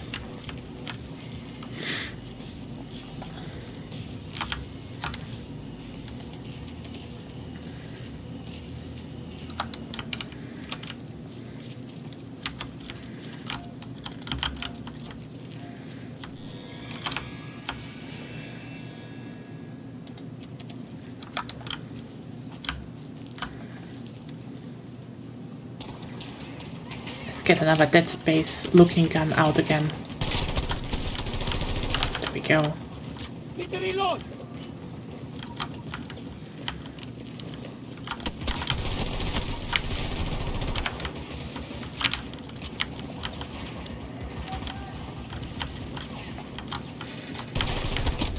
Oh, god damn it, there was another one. Maybe I should have looked a little bit more around. Hey. Hey.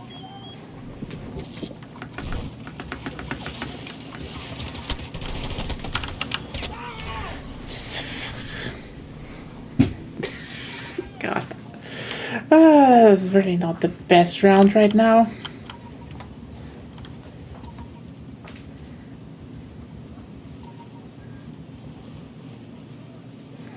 Okay, nice.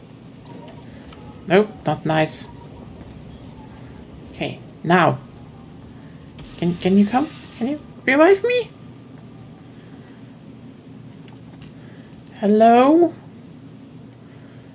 Anyone here? Are you coming? Are you coming? Oh wow, it took really you that long? Publix.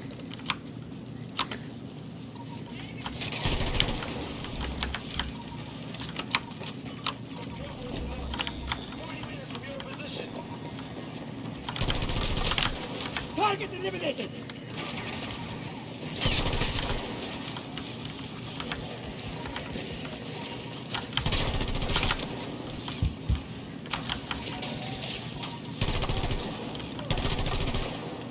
I'm out. Reloading.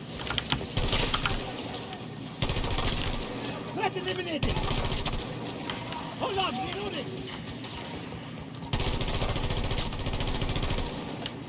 I'm out. Reloading.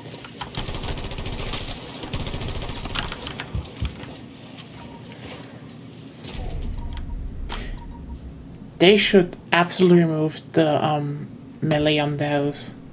Like normal melee attack, yeah, but there was already something annoying in the other one, but there you could just spawn with the weapon you want. Here it's more like, oh no, you know, they just get you badly from the back, you just get insta-killed. That sucks.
Well, time to get back to the shotgun and pick up the slack, I guess. I'm out. Reloading. Yes. It's weird bouncing sometimes back and forth between certain games. Like,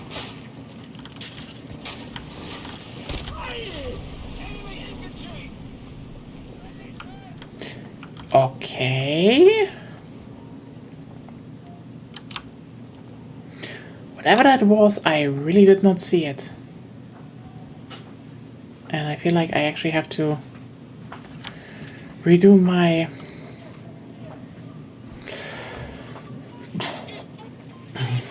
Oh wow. What's up here?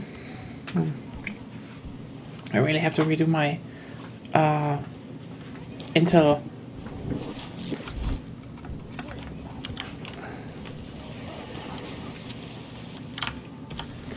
Well, that's crappy.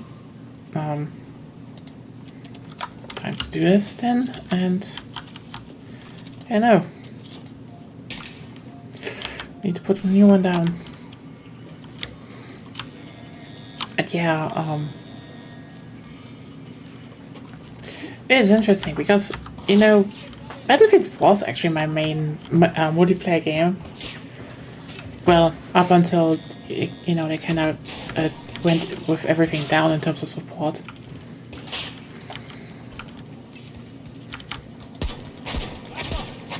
There we go.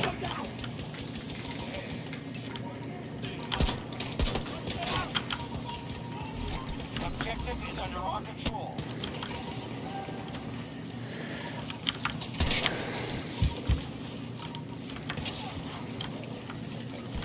Enemy spot.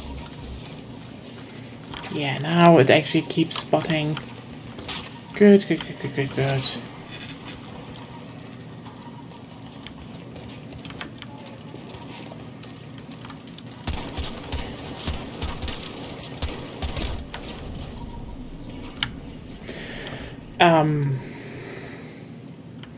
Yeah, I did not see where that shot came from.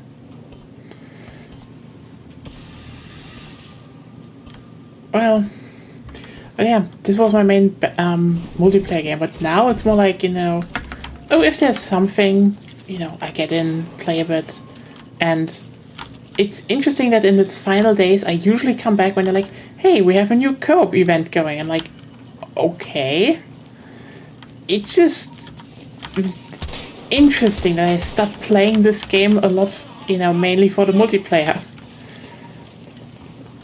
I thought that it's not fun, when I have someone to play with. Like, at some point you just have played a game.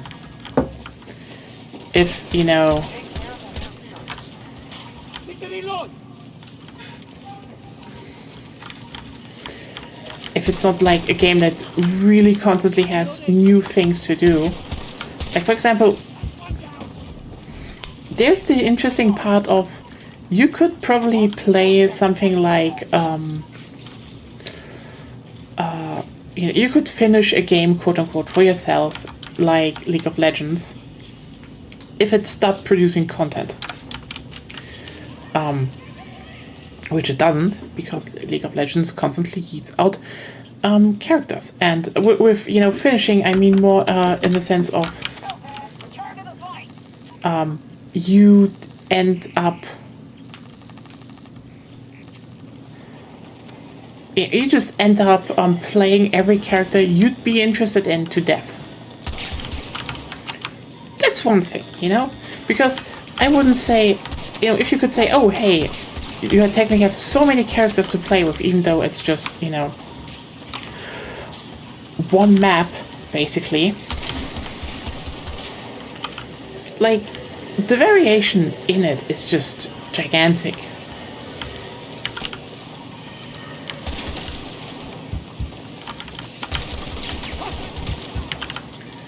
Like, when it came to MOBAs, I usually play something like tanks or boosters. I just really like that playstyle. And sometimes you find, that one character where it just really clicks with you. With Heroes of the Storm, this was for me Johanna. I just played a lot of Johanna. And with League of Legends, that was Shen. Goddammit, Shen is fun. And those are games because that you can play it a lot with, because I mean it makes sense, right?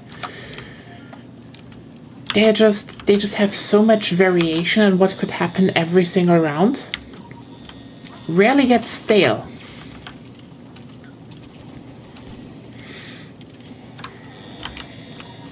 And even if it gets stale, well, you can definitely just find another hero to play as. That's not a problem.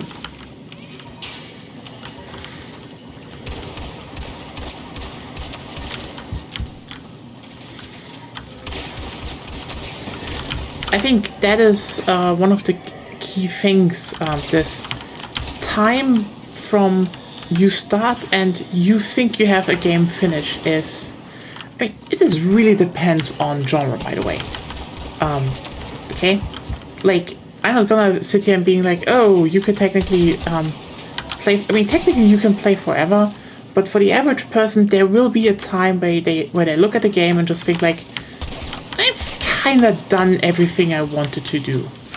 And there are methods to, pulling that out. This isn't just, to say, oh, the game stops being fun to play, because I think there's always this thing where people say, a game should be carried on gameplay alone. The problem is here that this has a few asterisks, I would say. I've been thinking about that for a while. First of all, yes, a game should be carried on gameplay alone, because that is usually a big part, okay? But a very crucial thing is that means you actually need to have very varied gameplay. Because if your gameplay is not varied, yeah, you will not keep playing. Also, like, I know there are some people who are like, oh, hey, but I kept playing this one game. And at that point, I'm like, those are more statistical outliers than, like, actually how people behave. Because, like, everyone has this point of where they're like, it's done. The game is done for me. And, yeah. If you look at, for example, genres like MOBAs or RTS, they basically have a very, very... I mean, depending on what you play in there, that's actually kind of important. Depending on what you play, what kind of game you play, they have like a very big delay, because first of all, you need to get into the game, okay? then you need to master at least one, learn the factions. Then you need to be like, okay, I want to play this faction, and the road to mastering the faction begins. And even then, playing from 1v1 to 2v2 on what map kind of sometimes just changes very radically in how a game feels in terms of matchups and what tactics people do. I have to add another asterisk. This is definitely in the best possible option, because like I think it doesn't need to be explained that while there are some RTS out there that just kind of suck,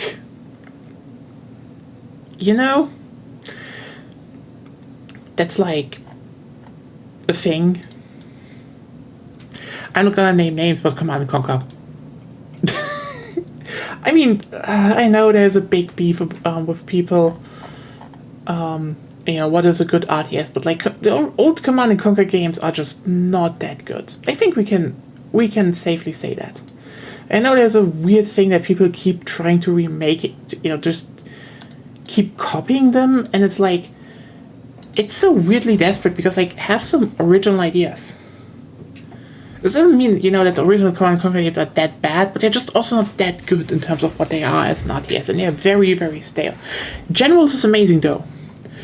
I just keep seeing people that want for some reason, Red Alert, or, Tiberium Wars, but like, or the Tiberium game, more like those. But at some point I just sit there being like, we all actually agreed at some point, and I remember that because I was actually active in the RTS scene. There was a point where we actually all agreed that Generals was just, the good one. How the fuck do people now go like, actually no, Red Alert was amazing? Like, no. It was Generals. Have you all not...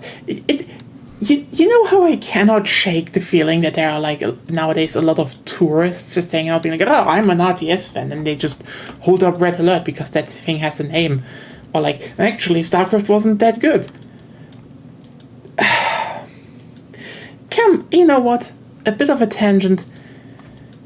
I have my problems with StarCraft because it was kind of an outdated game at the time of being, time of release, compared to games like, for example, Total Annihilation.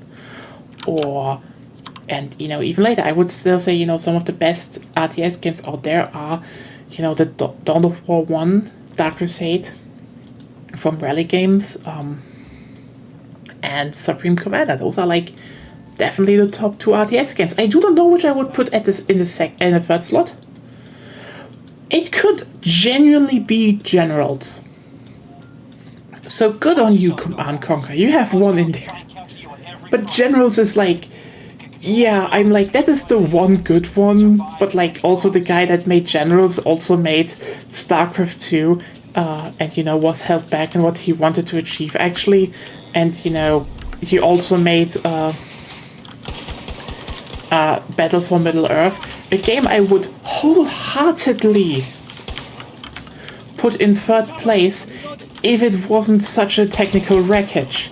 Then, okay, I know people are like, oh, just listen, the weirdest part for me is that every time someone praises Battle for Middle-earth, it's always about things that are not why the game is great, because holy shit, Battle for Middle-earth combines so many RTS aspects so well, and you just sit there and being like, damn, if that engine was actually made for an RTS game, and the maps could have been bigger and maybe had some features like, destructibility, or better and destructibility, and and the netcode wasn't shit, that would have been such a good game, but no.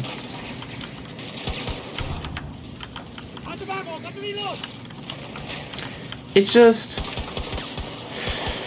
held back. But like, here's the thing, StarCraft 1 is kind of a better game than most RTS games, probably completely by accident. And it took them a long time to get back on that level where, with StarCraft 2, And they mostly did that by actually removing a lot of the stuff people always were like, oh, this has to be in StarCraft because it's part of StarCraft. And they were like, actually, how about we just start you with more workers because, well, the beginning for everyone is just building more workers, so we can just skip that step. I'm like, oh, wow, less bullshit padding. Funny how that works. Anyway, it's just... yeah, I would say StarCraft 2 right now is a pretty good game, but it's a pretty good game building on a game that was basically mandated to be a weird form of Brood War, and then it wasn't Brood War. Because, here's the thing. Brood War is a mess. You know, it's a screaming... it's a screaming donkey. It kicks you. It has problems. It's just clunky. It just doesn't... it just sometimes refuses to be, you know, easy to play as. But Brood War can have love in it, you know? It's this weird thing where, like, the moment you really pour in time, you start to get it. You start to get why people like this game with its absurdly stupid tactics, with some hilarious bullshit going on, and you just sit there being like, oh, so that's what this all is about. But that's the thing. That's a part that you will only get at the very, very top level of, you know, being good at Brood War. If you're not there, good fucking luck at understanding why Brood War is good.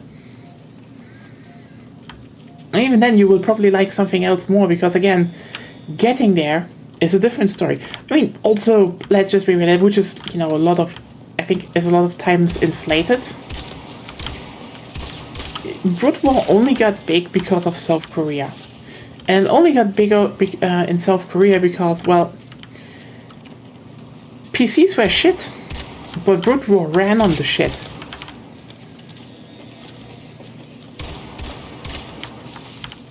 And this is more like, when I'm saying that, it's not that, you know, Brood War was, you know, unfavorably giving its place. Like, here's the thing, if Brood War was actually a bad game, like, actually bad, it wouldn't have the scene it has at this point. I think it is to a degree overrated, because, again, there are better RTS games out there, but the thing about RTS genre is just, you really only start getting it when you're at a high level. And here's the problem. I mean, we are human beings. We kind of, you know, getting good at multiple RTS, like to the high level, that is certainly some time commitment. It's not like, oh yeah, I just got good at Brood War. Like, fuck no. You know?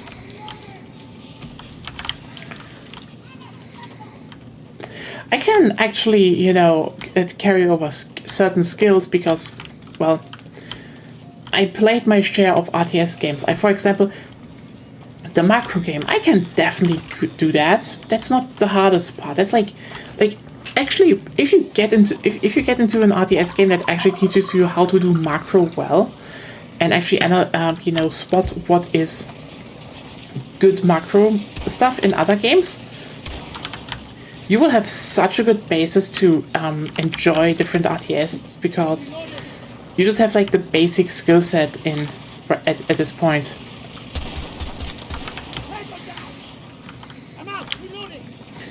But the different parts, you know, getting like, oh yeah, being good in micro is still, you know, something you could transfer to a degree, but learning how to do the specific micro stuff per game, still a problem. That doesn't also, that's also part of why when you look at, for example, I mean, StarCraft, for example, has very heavy micromanagement. That's just, like, that's the weird part about it. this is like a big thing to criticize because that is not what RTS games should be about. Hell, even like even when you look at Blizzard's next in-house developed RTS, Warcraft 3, it has its problems, but like playing that at a high level, it's just you need like 110 key inputs per minute. Like, that's not a lot compared to StarCraft, to Brood Wars 300. Being fast isn't relevant. You know, there are a lot of RTS games you can get good at without needing to have a high micro.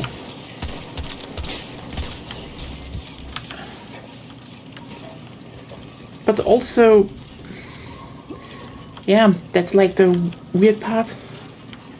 This weird, super heavy micro thing is literally why StarCraft Brood War is to a degree fun. And I mean, the biggest thing I would tell people, especially devs, you can't emulate that. Brood War happened by fucking chance. Go to different strings, but still, this is what I mean. RTS games, horrendously deep games. If you really want, sit down on an RTS game, having it finished, even if you're just saying, oh yeah, I'm just gonna, you know, learn like one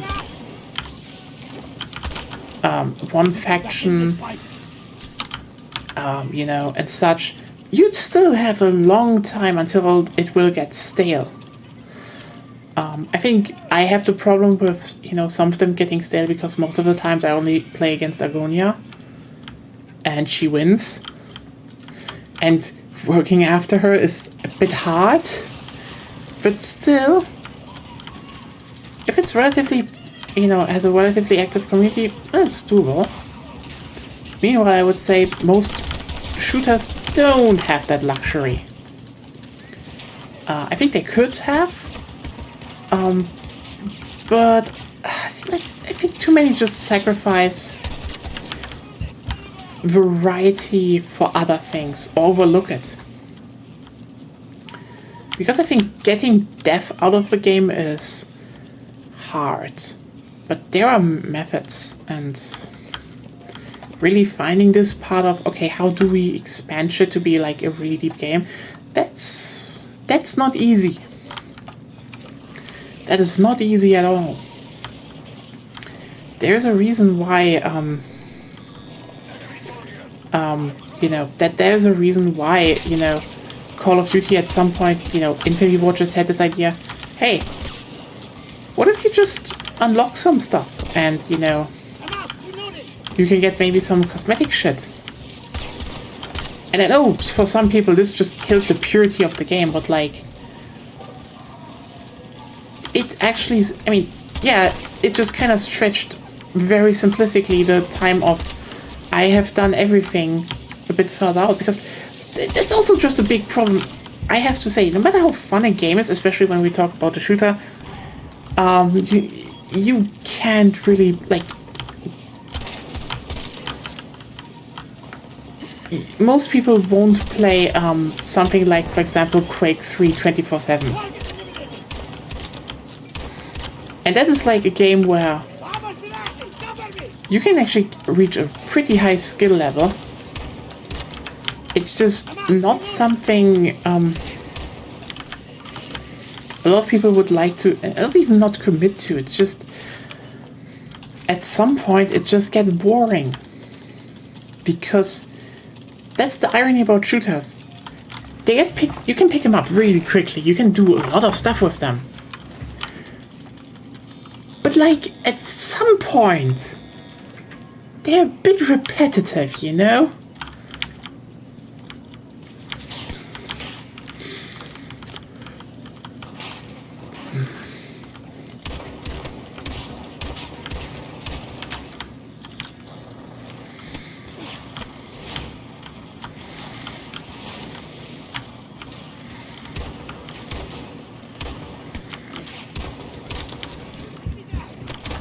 I mean, there's a reason why games have ranking systems, why you have, why you try to make that gameplay loop as bright as possible to a degree. Still isn't enough. At some point, people have had finished Halo, for example. Like, that's probably the biggest problem the Halo series has, that I think a lot of people don't... Like, that's not really talked about, but like, Halo was solved at some point. And that's like a problem, you know? This isn't to a degree where I would say, oh hey, you can't enjoy the game anymore. No. It's just, if you played Halo 3 back in the day, you kinda also played Halo Reach to a degree, you know?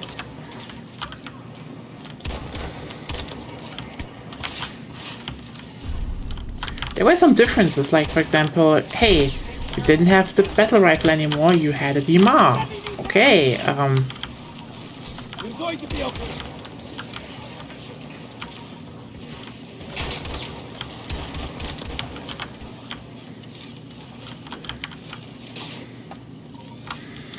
but still, a lot of stuff was similar in how you moved and such. It was just not, oh hey, we have something new and fresh here. And that is probably the hardest thing they ever needed to try. And I mean, the decision was with 4 to just go into a completely different way, and then with Infinite to just be bad.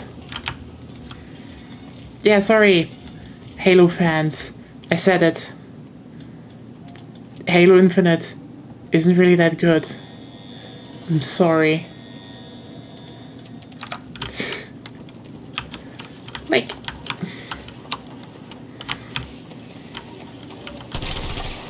mainly because like Infinite is even easier to solve, I'd say. Like, when you look at 3, it was still like, okay, you start with kind of a shit weapon, and you were slow, and it was like, okay, see how you can get to maybe a better weapon. See how you can get into some form of power position. See how you can maybe outplay an enemy.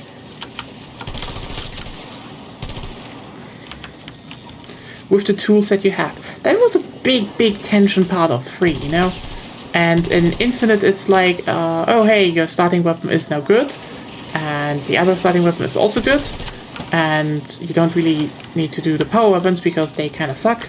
And also you can just sprint around the map. Whoops! Just kind of negated the core aspects of Halo, didn't you there? Anyway.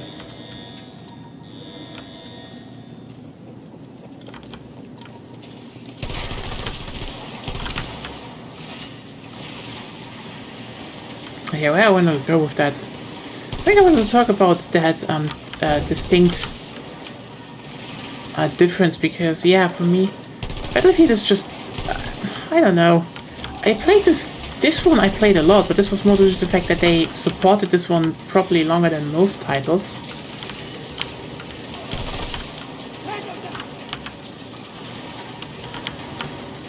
Hell, I'm still playing and streaming it now. I just kind of hope that, you know,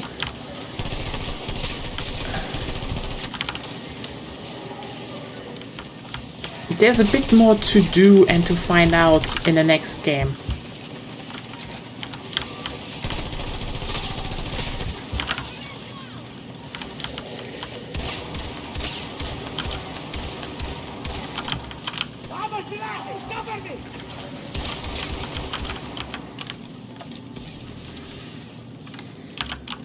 Hold on, reloading. But yeah, as of now, main game the main multiplayer title I'm playing is the new Delta Force game, and it's not bad, I have to say. It's not as good even as this game, like in a lot of base parts, I would say. Like, the map design is off. The vehicle selection is pitiful. I'd say some of the you know, since it also goes for like a hero shooter thing, some of the designs are actually not bad, a bit smarter. Some of them are stupid. So yeah.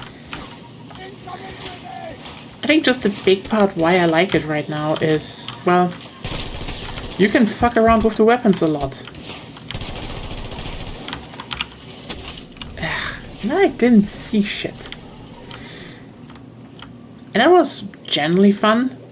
It is generally fun because if you actually go outside of the typical area of comfort, you can do a lot of weird shit. I'm currently working on a revolver, again, like a weapon I probably have seen no one use. Which is understandable, the base form sucks. You know? It's bad. And yet if you start fiddling with it, you're like, oh, this isn't too bad. I can deal with that, I can do something with that.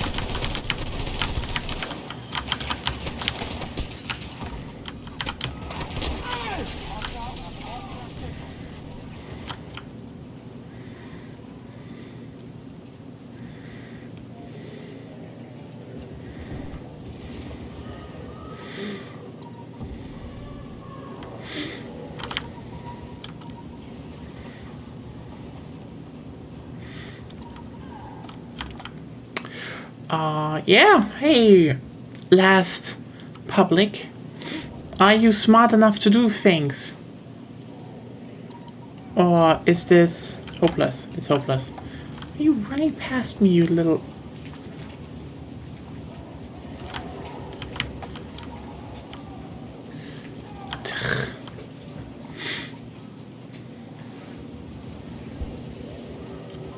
Objective is ours. Next target highlight. Need to reload.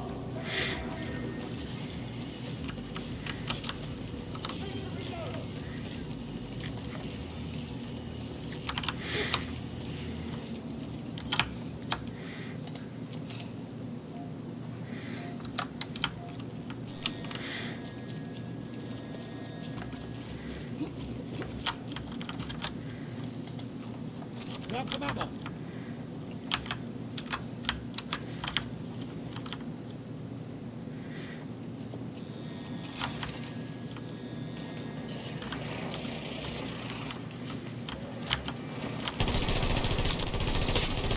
One down. Vamos, Sinati, cover me. Hold on.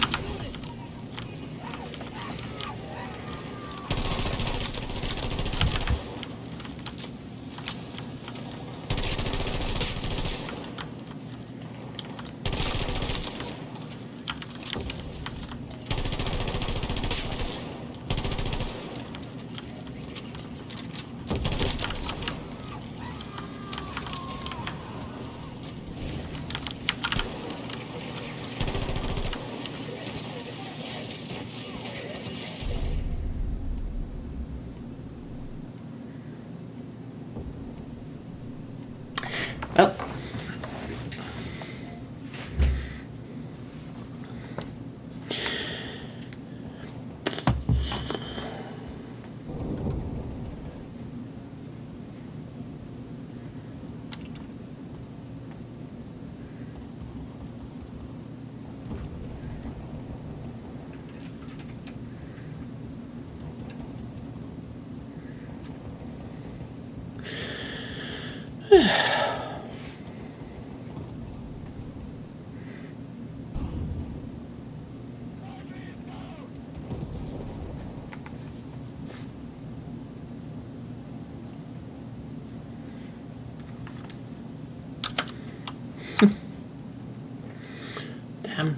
Almost done at least.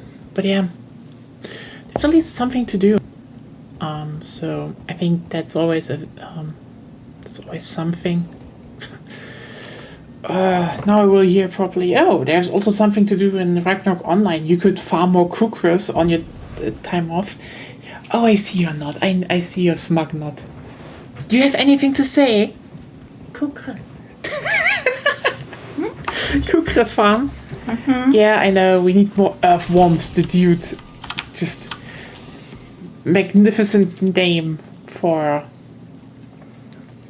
Taming item. It's a taming item, yeah. So very funny about that. Yeah, fuck it. I'm taking this one. You all are going up there again? Okay. I've got ammo for you. Now, enjoy logistics.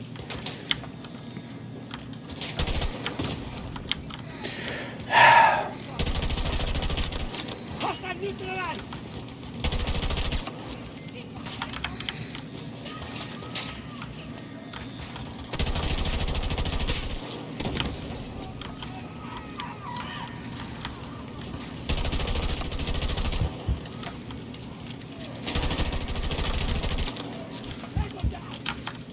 Help is here, yes, sir.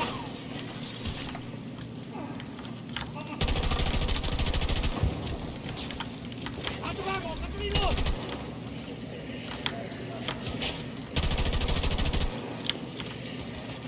Cover me.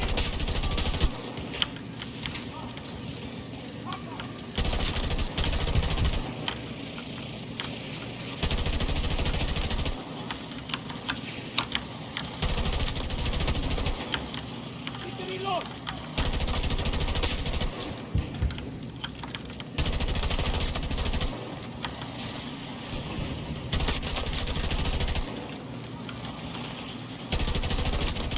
Watch out.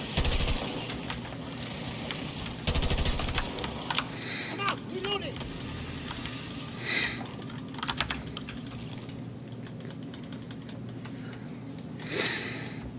Yeah.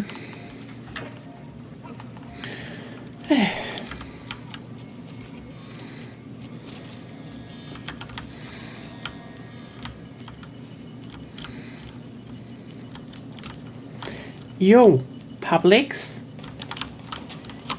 Did you ever think about coming down here, maybe? No? Okay, take your sweet time. It's your spot up there. Hostile neutralized. Clear and interference.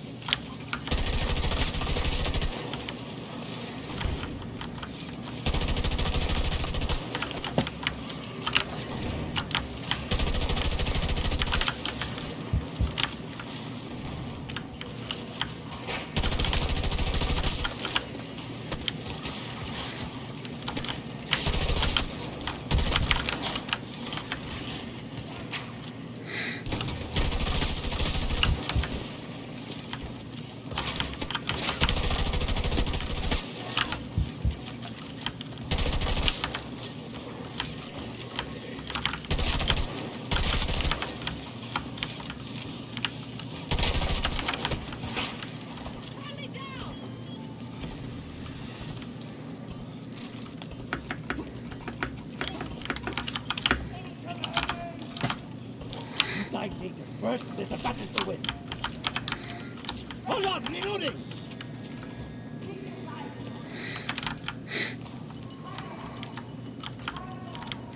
Are you just revive the person? Objective is under our control.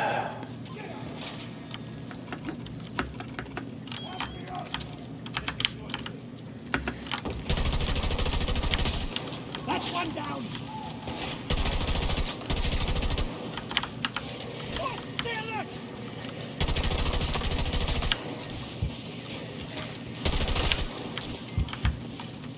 They're using smoke. There we go.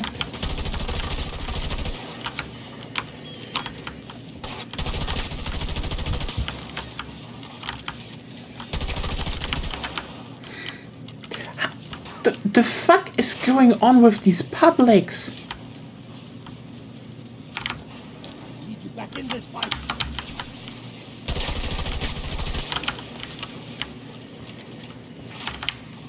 Help is here, يا صاحبي.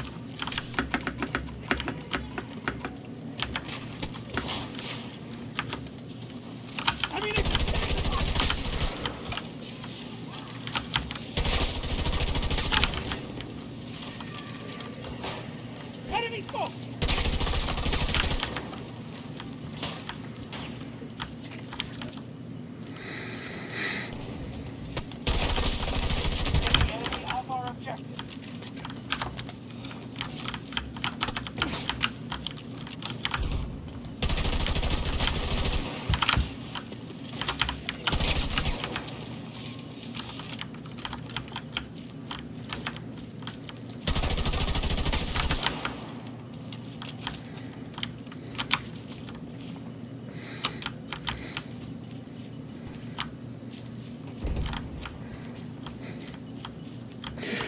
Oh god, these people are so bad. They're not even giving me the one logistics room I might need. So, oh god.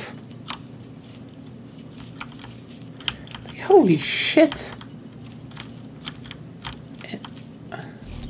Took the objective. I soloed that fucking sector. Moving to your next objective.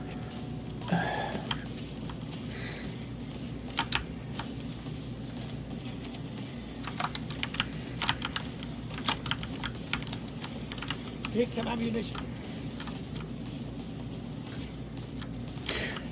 Okay, kill yourself, I guess.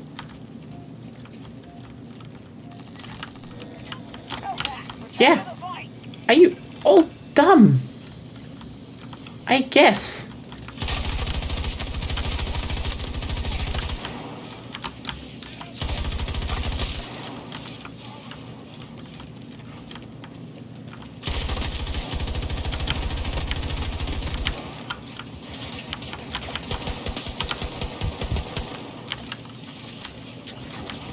Out the back, cut the reload. We need a medic.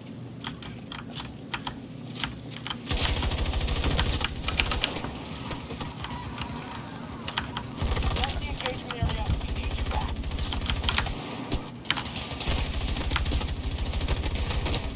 Okay, no. No. No. Those. Why did those other two just suicide and sit in the back? You know, sometimes you wish there was a button, just report player for insane stupidity. Just so the desk could send them a letter with like, "Are you okay?" question mark. Because how the fuck? Like, oh hey, new area. Oh yeah, runs all the way to the other area and tries to revive the person. Okay. I guess.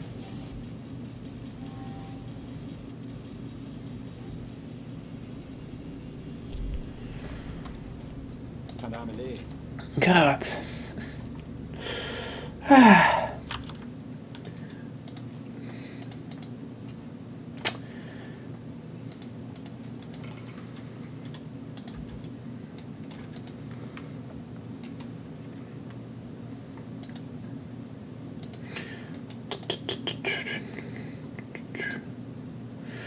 All right, I think we can eat in one more round and we have everything done here.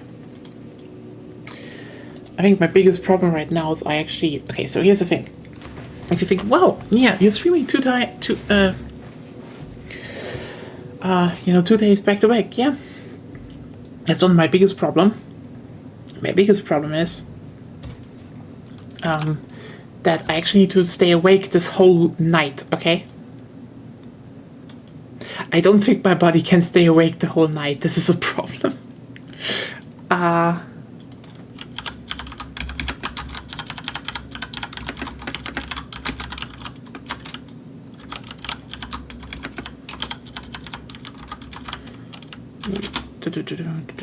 So, yeah.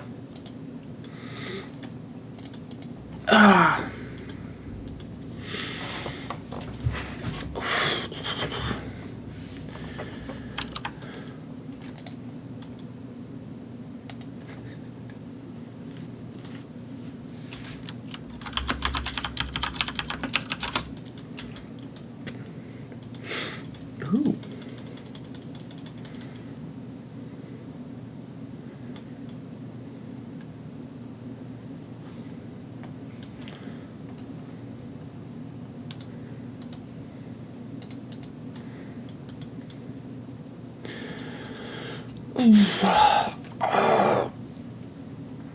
Ouch.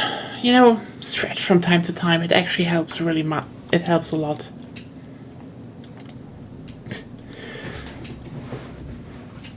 You know, there's just like, go stretch, go for some walks, do a little bit of exercise, drink enough water. Those are like just the basics, I think, of just staying relatively healthy.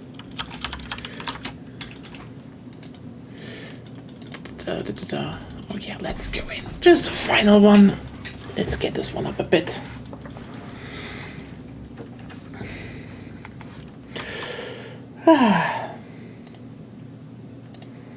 I think one of the funniest bits in terms of stretching / research about that is, you know how people always said, you know, oh, you're how's it called?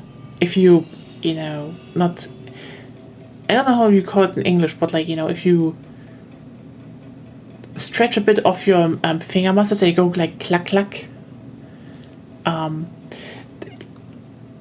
So basically, you know, crack your joints, yes.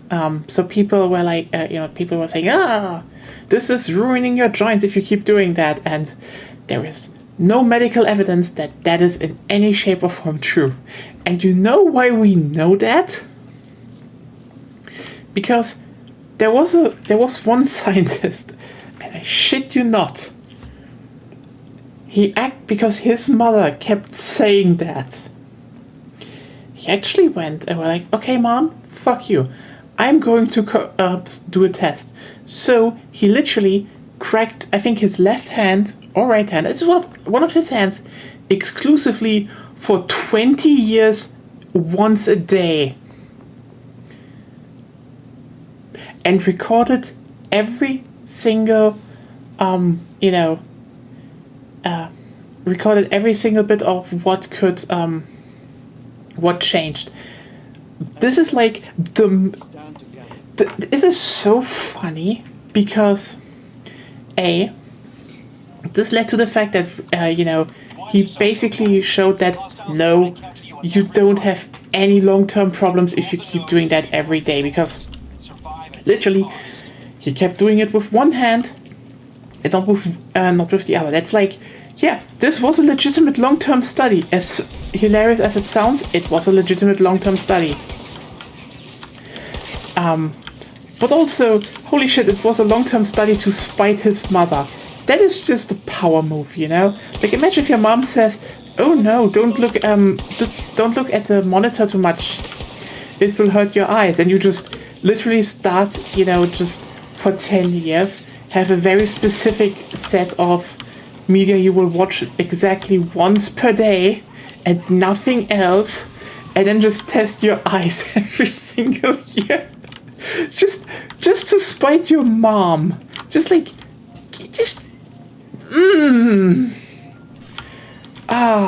So much good science was, there's a lot of good science that happened due to spite, and I love that.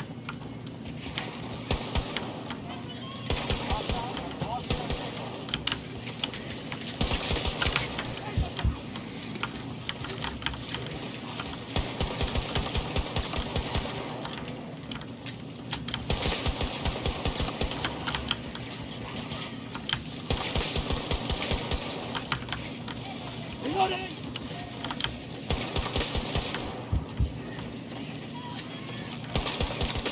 Hostile neutralized!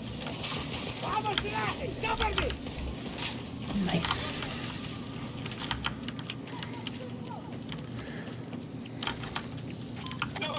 Return to the fight.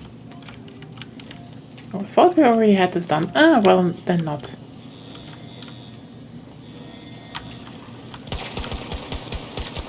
Enemy down! Okay, I'm actually genuinely interested how the next Battlefield is gonna look like, because so far they said, that they are going to ramp up invitations this month, which is like, maybe I might finally be in. You will not hear from me about that because, I won't break NDA until it's like, I won't show anything about the game really until it's like officially allowed in terms of NDA. But holy shit, I really want to try it, because there is so much I want to just be like, okay, is this working? But it just seems good, like a final, okay, we are back actually. Because at some point you really just get tired of the other parts, because like playing the series for so long, it is weird that there is no real there was never really a game that managed to be similar even.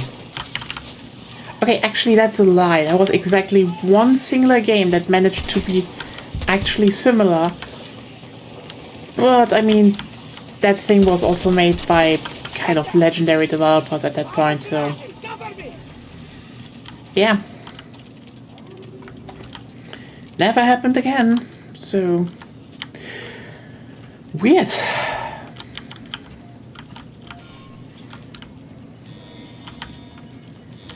Bonus points for everyone who can actually guess which game I mean. And spoiler, it's not Call of Duty. Not by a long shot. Ground War and Call of Duty just... God, that kind of sucked. And what, and War Mode in, you know, World of War / I think in Black Ops Cold War, it's different. It doesn't play similarly, so...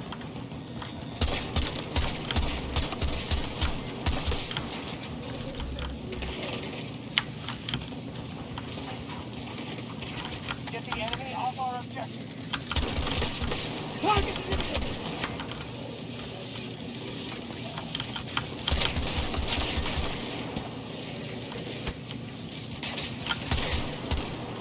Cover me!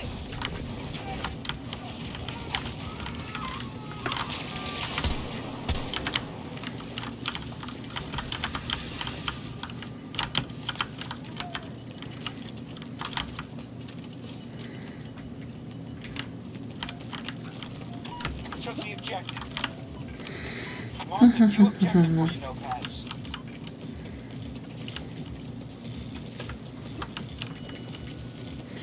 Yeah, I'm really looking forward to that because, you know, I do want, as I said at the beginning of the stream, I did want to actually, you know, stream more Battlefield overall because I like the series. But, probably one reason I've never ever been on the radar of the any of the creator programs is just simply I'm not playing it or streaming it a lot. And I do it when, you know, there's an event or so, and I'm like, okay, hey, I want to show that off, but not a lot is coming for 2042 right now.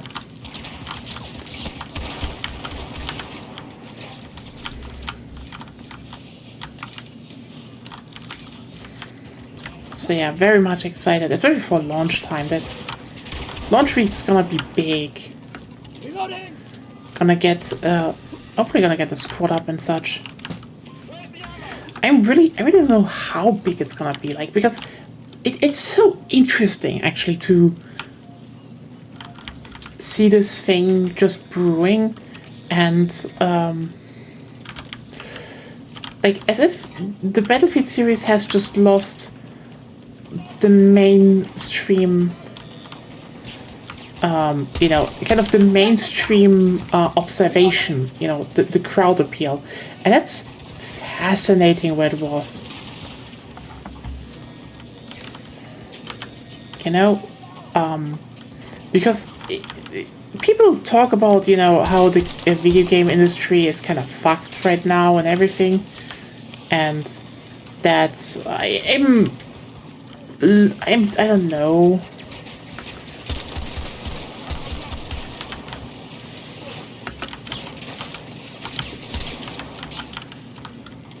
It's just I saw an article today about how people expected GTA 6 to be like the new big game. And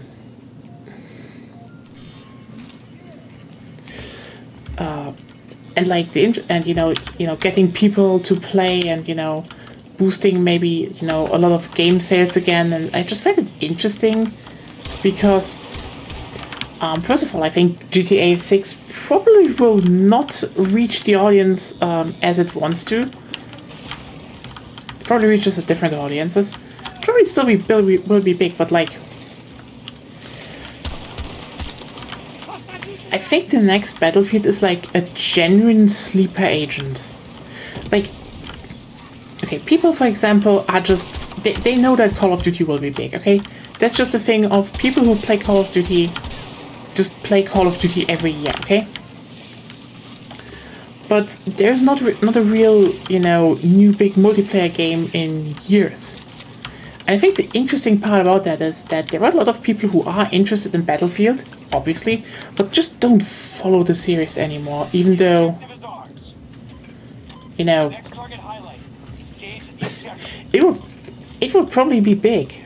And I think the next game will actually be big because it genuinely looks like a lot of that stuff that people wanted from the series in a long time. So probably, you know, the game comes out and a lot of people are like, oh, hey, this is good.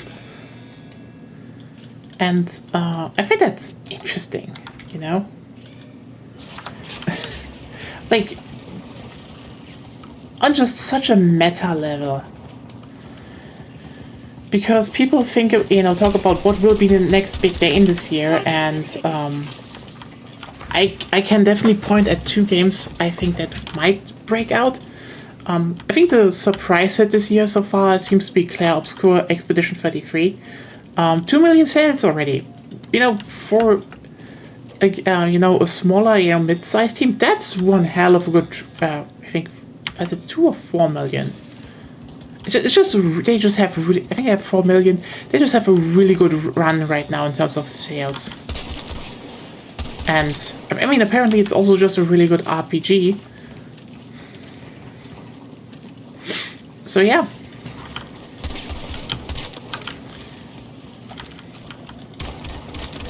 Interesting. But yeah, I'd say the 2 big ones that probably are still a bit slept on because of their previous reputation are, to a degree, probably Battlefield and, well, Borderlands 4. Because here's the thing with Battlefield. That's a series that was never really unpopular, you know? It's just... I think the big problem that games have is that they rarely enter the general discussion later. You know, there's this thing about, you know, if you don't start out well at the beginning, people won't talk about you. I mean, ironically, Battlefield 5 seems to have sold actually pretty well. Like, I think today or yesterday, one of the devs actually that worked on it actually wrote on his LinkedIn profile that, yeah, we shipped 40 million copies. That's one hell of a good number. Like, the last numbers I saw were like 7 to 8, so they doubled that.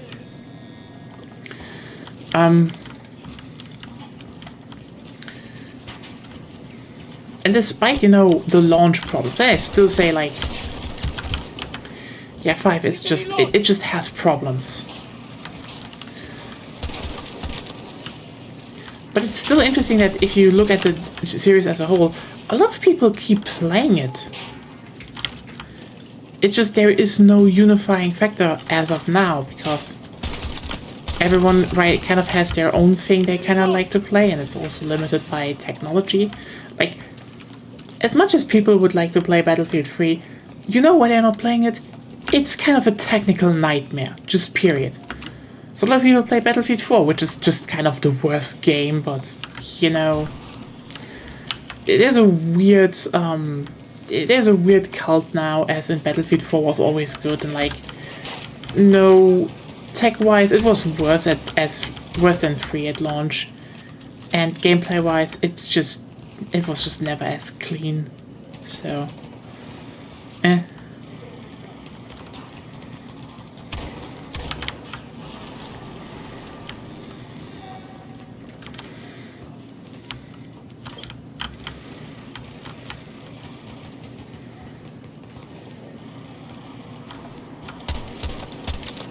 That's one down.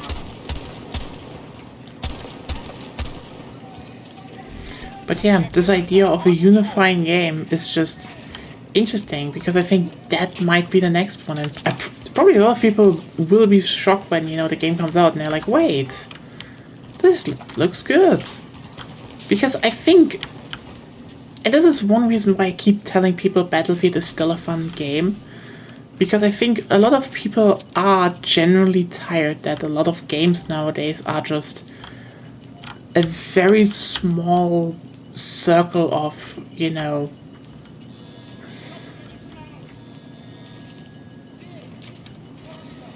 they're just a small circle of styles. Like, you know, oh, we have a lot of extraction games, or we have, you know, the highly twitchy, you know, arena shooter with Call of Duty, or, you know, there's like the okay, you have to be very competitive shooter with, you know, stuff like Counter-Strike and Valorant. A lot of them copy that now. Like, Holy shit, the era of Counter-Strike clones is back. How the fuck did we end up here? Weirdest timeline, I have to say. But yeah.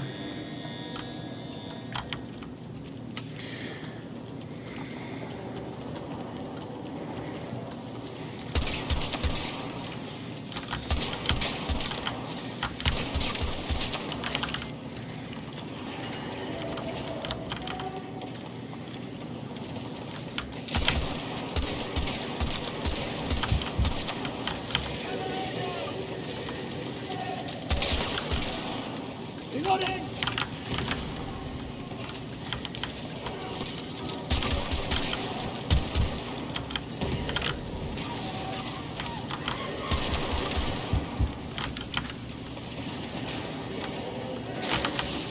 We're going to be okay.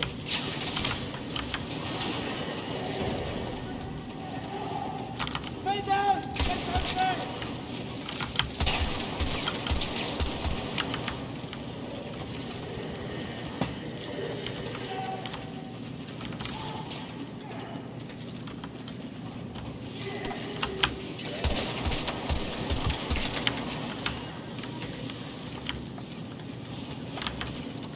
عبر سلاحي! Cover me!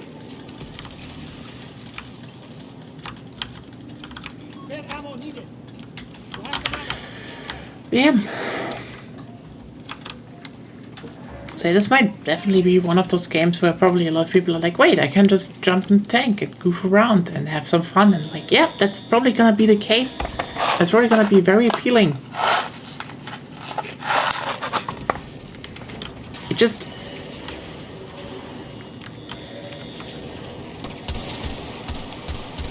You know, there's this interesting observation because...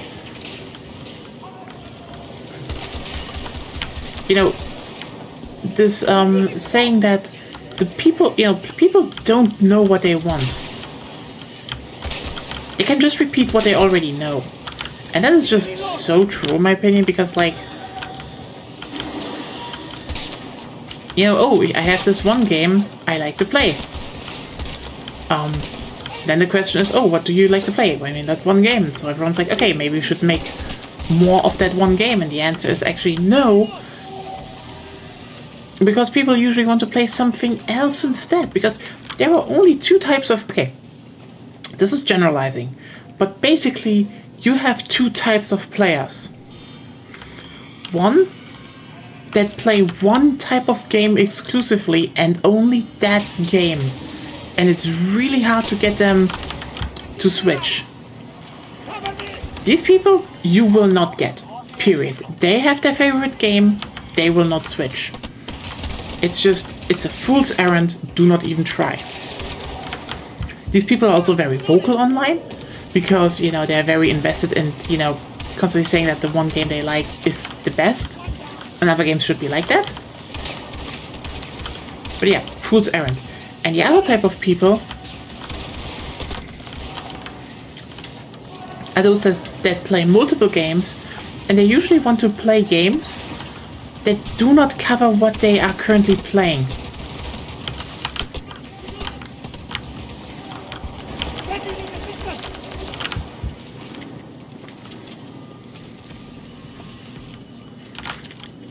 And that is a fascinating observation because you, by the way, you don't really have any real database on which type is more prominent. And that's a problem. Because let's just say the most prominent type of player in the world is the one that plays exactly one game and barely switches from it. I wouldn't say it is that way. I would actually say that's it's the opposite case. Hold on, reloading. But let's say that's the case. Okay, you're fucked. Actually, the whole industry is probably fucked. Because until those people have played the game to death and, you know, you swipe in at the exact same moment to offer something new, It's a stalemate. Period.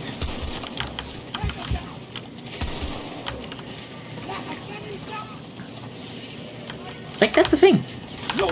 If that's the case, the industry is fucked.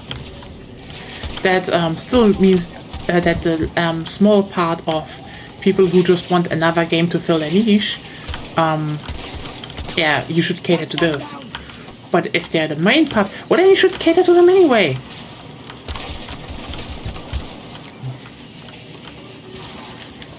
Like, that's the thing, you know? People always want new experience because new experiences are kind of the only way of having any form of impact. Like, you'd probably be surprised, but like, hey, Clair Obscur Expedition 33, why is it big? Because this style of RPG that they're offering, the Super Mario RPG style, basically it existed for Super Mario RPG / Paper Mario and nowhere else. And now they basically made you know, a more serious one with a lot more Frenchness. That's the thing. It's still an RPG, but it's still so different in tone that a lot of people were like, oh, hey, this is new. I like that. I want to play that.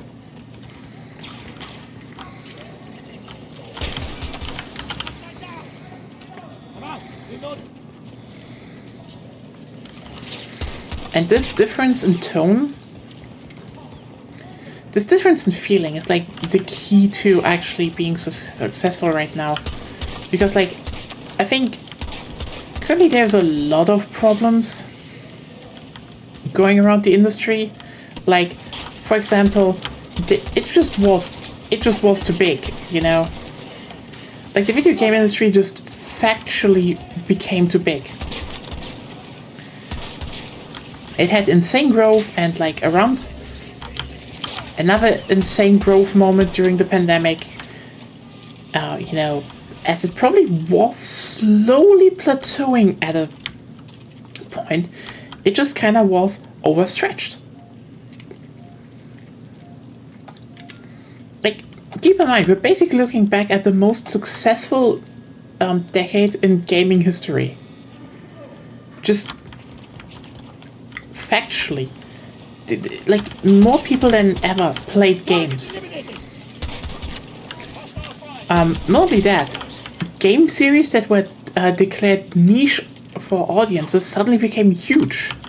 Like, imagine telling anyone that the Yakuza games became so big that the devs were basically allowed to, basically able to do mainline or spin-off titles per year, and even fucking change the genre with one entry.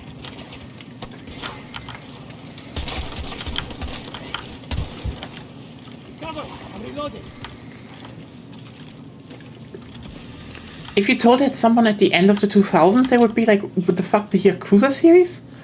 That weird little GTA clone from Japan, which it wasn't, but like, that just tells you how little people knew about the Yakuza series. So many games became big, and the big games just became bigger. Like,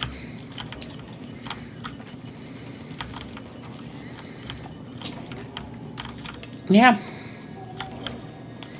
And now we're looking back at, we're looking on that, and basically it's, you know, all that investment, all of that, it's scaling back.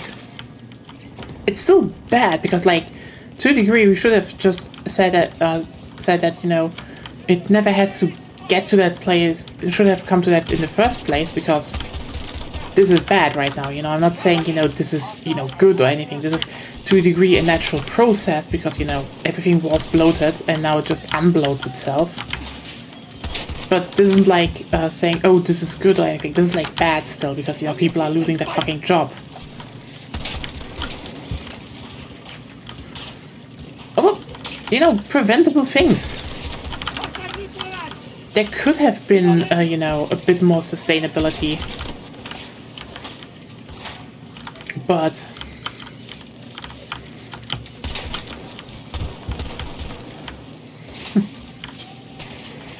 I mean, if we talk about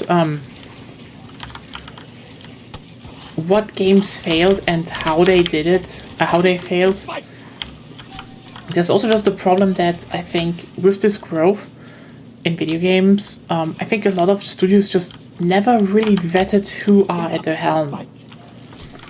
Like, in the current state of Battlefield, I can definitely say, oh, you know, 2042 is in a good state. And I can also say that the next game looks promising. I can also add that, how the fuck did we even need to get here in the first place? Why was all of this even a problem? Right? This is not how we win a war, old man. Now fight.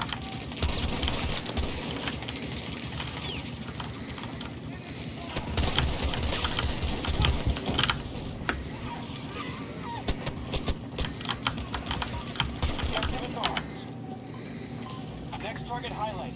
Engage at the objective. I get so fascinating. I mean, it's Similarly, this was basically even easier. Even easier. Payday 3. Like, I cannot even be, like, Payday 3 was basically sitting on a huge audience just waiting for Payday 3. Because as long as Payday 3 didn't exist, no one fucking knew, you know, everyone could just make up Payday 3 in their mind. And hey, one of the main things was like, hey, Payday 3, probably gonna run on a newer engine, probably being just a bit less shitty in that regard. Considering Diesel 2 was just... I mean, Diesel 2 was just creaking at that point. We all know what happened to Payday 3. It was like just a full-blown disaster.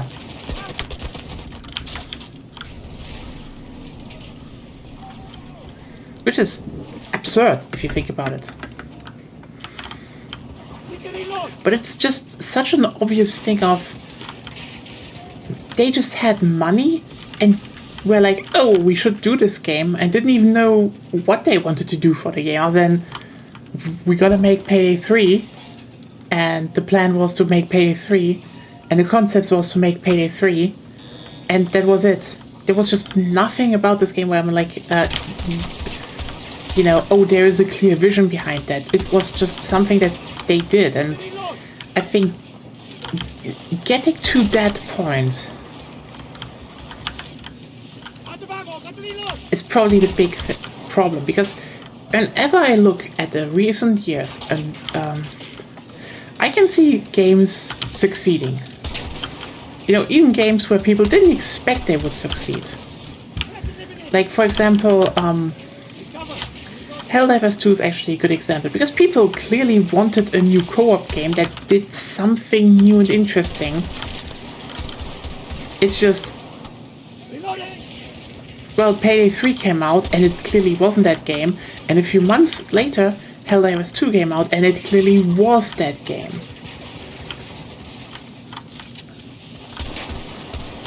But the difference is clearly that, you know, one game had a vision, and the other game just had a rough concept. And I know I'm generally using, like, these things, but I would say, if we talk about game design, okay? I say there are a few levels in that you can actually feel when you play games. The games, you know? There's a game that basically just happened from a concept. There are those games that happened from an idea, and then there are those games that happen from a vision. The latter are usually those that you just chart up to, this was okay. The second ones are usually also charted up to okay, but usually also are bad. And like a lot of them are bad. Let's just not kid ourselves. The concept and idea ones are usually pretty bland. which is why they usually just end up on the dumpster, in the dumpster of history. But the Vision ones, those always stand out. And like a lot of people, I know that people probably have a bit of confused, like, okay, what could this be? Dumbass. Anyway, you know, like, how do you spot a vision? It's like, you actually can't. I know this is hard to say, but like,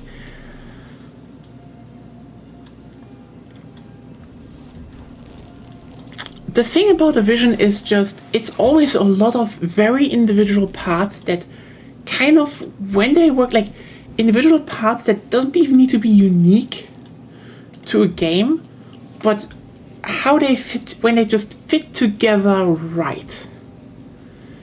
And it just really gets that feeling of something special is working. It just has a unique feeling. Yeah, then you have a vision, you know? And there are a lot of games out there with a vision.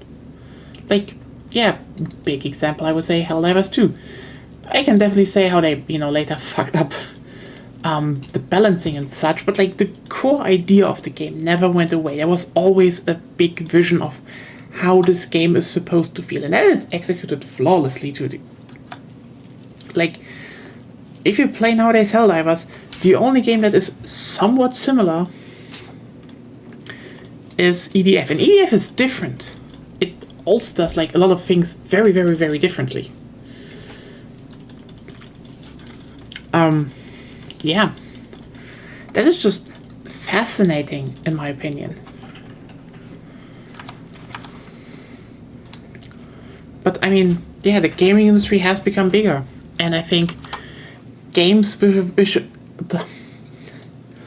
as big as it got, I think the difference we kept you know what? Reset. This train just went nowhere and derailed and just crashed and burned. Okay. As big as something got, I think there were just more and more games made without a vision. This doesn't mean that, you know, that these games they were just those games before. I'm not remotely saying that. It's just...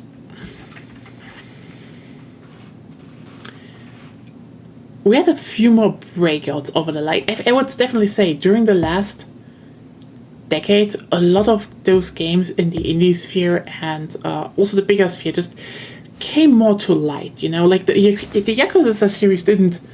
Like, I think a big part of this was, and, you know, this is why I would say people keep forgetting to point that out, is the fact that social media just got way better connected with in terms of games. And what I mean with that is the fact that, you know, the share button exists. Like, keep that in mind. There is a certain, you know... Like, there's a certain ecosystem in terms of information passing through the internet. Like, usually a lot of information originates on, you know, Twitter. If it's legal information, let's just put it like that. Else, it usually comes up on 4chan, but hey, 4chan is dead. Hooray! That horrible website is just not gonna come back apparently, which is good. But yeah, you know, it's originated on Twitter, and then it usually spreads out from there. So, someone at Sony was just really, really big thing smart and realized, hey, if we make it so that people can, with one click of a button, share any type of gameplay, you know, a small clip, or just a picture, just onto social media, like onto the direct feed of other people, the exposure, especially for small games, just it's not even quadrupling, it just went exponentially big. And that's the thing, you know? Like, Yakuza didn't went big with a new game. It went big with an old game. Yakuza 0 wasn't new, it was on the PS3, it was on the Wii U. It was just already out. And then it got ported to the PS4. The one console where you can just directly share shit without hassle to social media. And suddenly people were like, hey guys, you have to see this. And yeah, holy shit, did a lot of people see that. The whole Yakuza series is basically a thing because of Twitter from 10 years ago. I'm not kidding. And there are so many other games that literally were built upon that success of there was something to share about it, and then people were like, holy shit. Like, yeah, probably the last hurrah that happened to that was Helldivers. And I think soon afterwards, Sony actually stopped, actually stopped being that you could just put content onto Twitter. Like, this is so ironic because, yeah, at the beginning of the year, you could still post to Twitter, so a bunch of people were like, holy shit, have you seen Helldivers 2? This thing is amazing. And then, there were the live feeds of Malevolent Creek, so that was just like a thing that happened. It was just there. It was kind of the last hooray of, old gaming. Okay, here's the thing. This isn't old gaming, it's just more like, can we call it new gaming? Because we have the old gaming that was forums and such, and then around 2010 this was basically displaced by social media and to a degree Discords and shit, because forums died. Rip, fuck. I want forums back. But still, the thing is, new gaming was suddenly about sharing things, and that was cool. And that is dead. And I don't know how to call the current phase of gaming. Shit gaming? Old had its problems. The forums weren't the perfect place to be, but forums were still forums. Great places to store information. Meanwhile, new gaming also had problems, but it also had upsides. For example, you could just share everything. You can just be a weird person about a new thing you like, and people would see it and could also start being weird about it. That's fucking amazing. That is great. It can also backfire harder because, back then, before new gaming, it was a bad game that had some form of tracking. Well, it was just kind of going under because people were like, yeah, it's bad. And then, well, there were some articles maybe because, it's bad. So if something is bad nowadays, holy shit, it's getting ripped to shreds and it's funny as fuck. And that's also not nowadays anymore because the current phase is all about just boosting right-wing bullshit onto everyone's timeline and inserting brain rot, and it's just... I fucking yearn for the day that... I seriously yearn for the day where Blue Sky API just gets implemented onto the PlayStation and people start sharing shit again onto a site that is not toxic as shit. I yearn for that. I yearn for that day. Just give us something back. I really think they should also add a forum service. That would actually be kind of neat.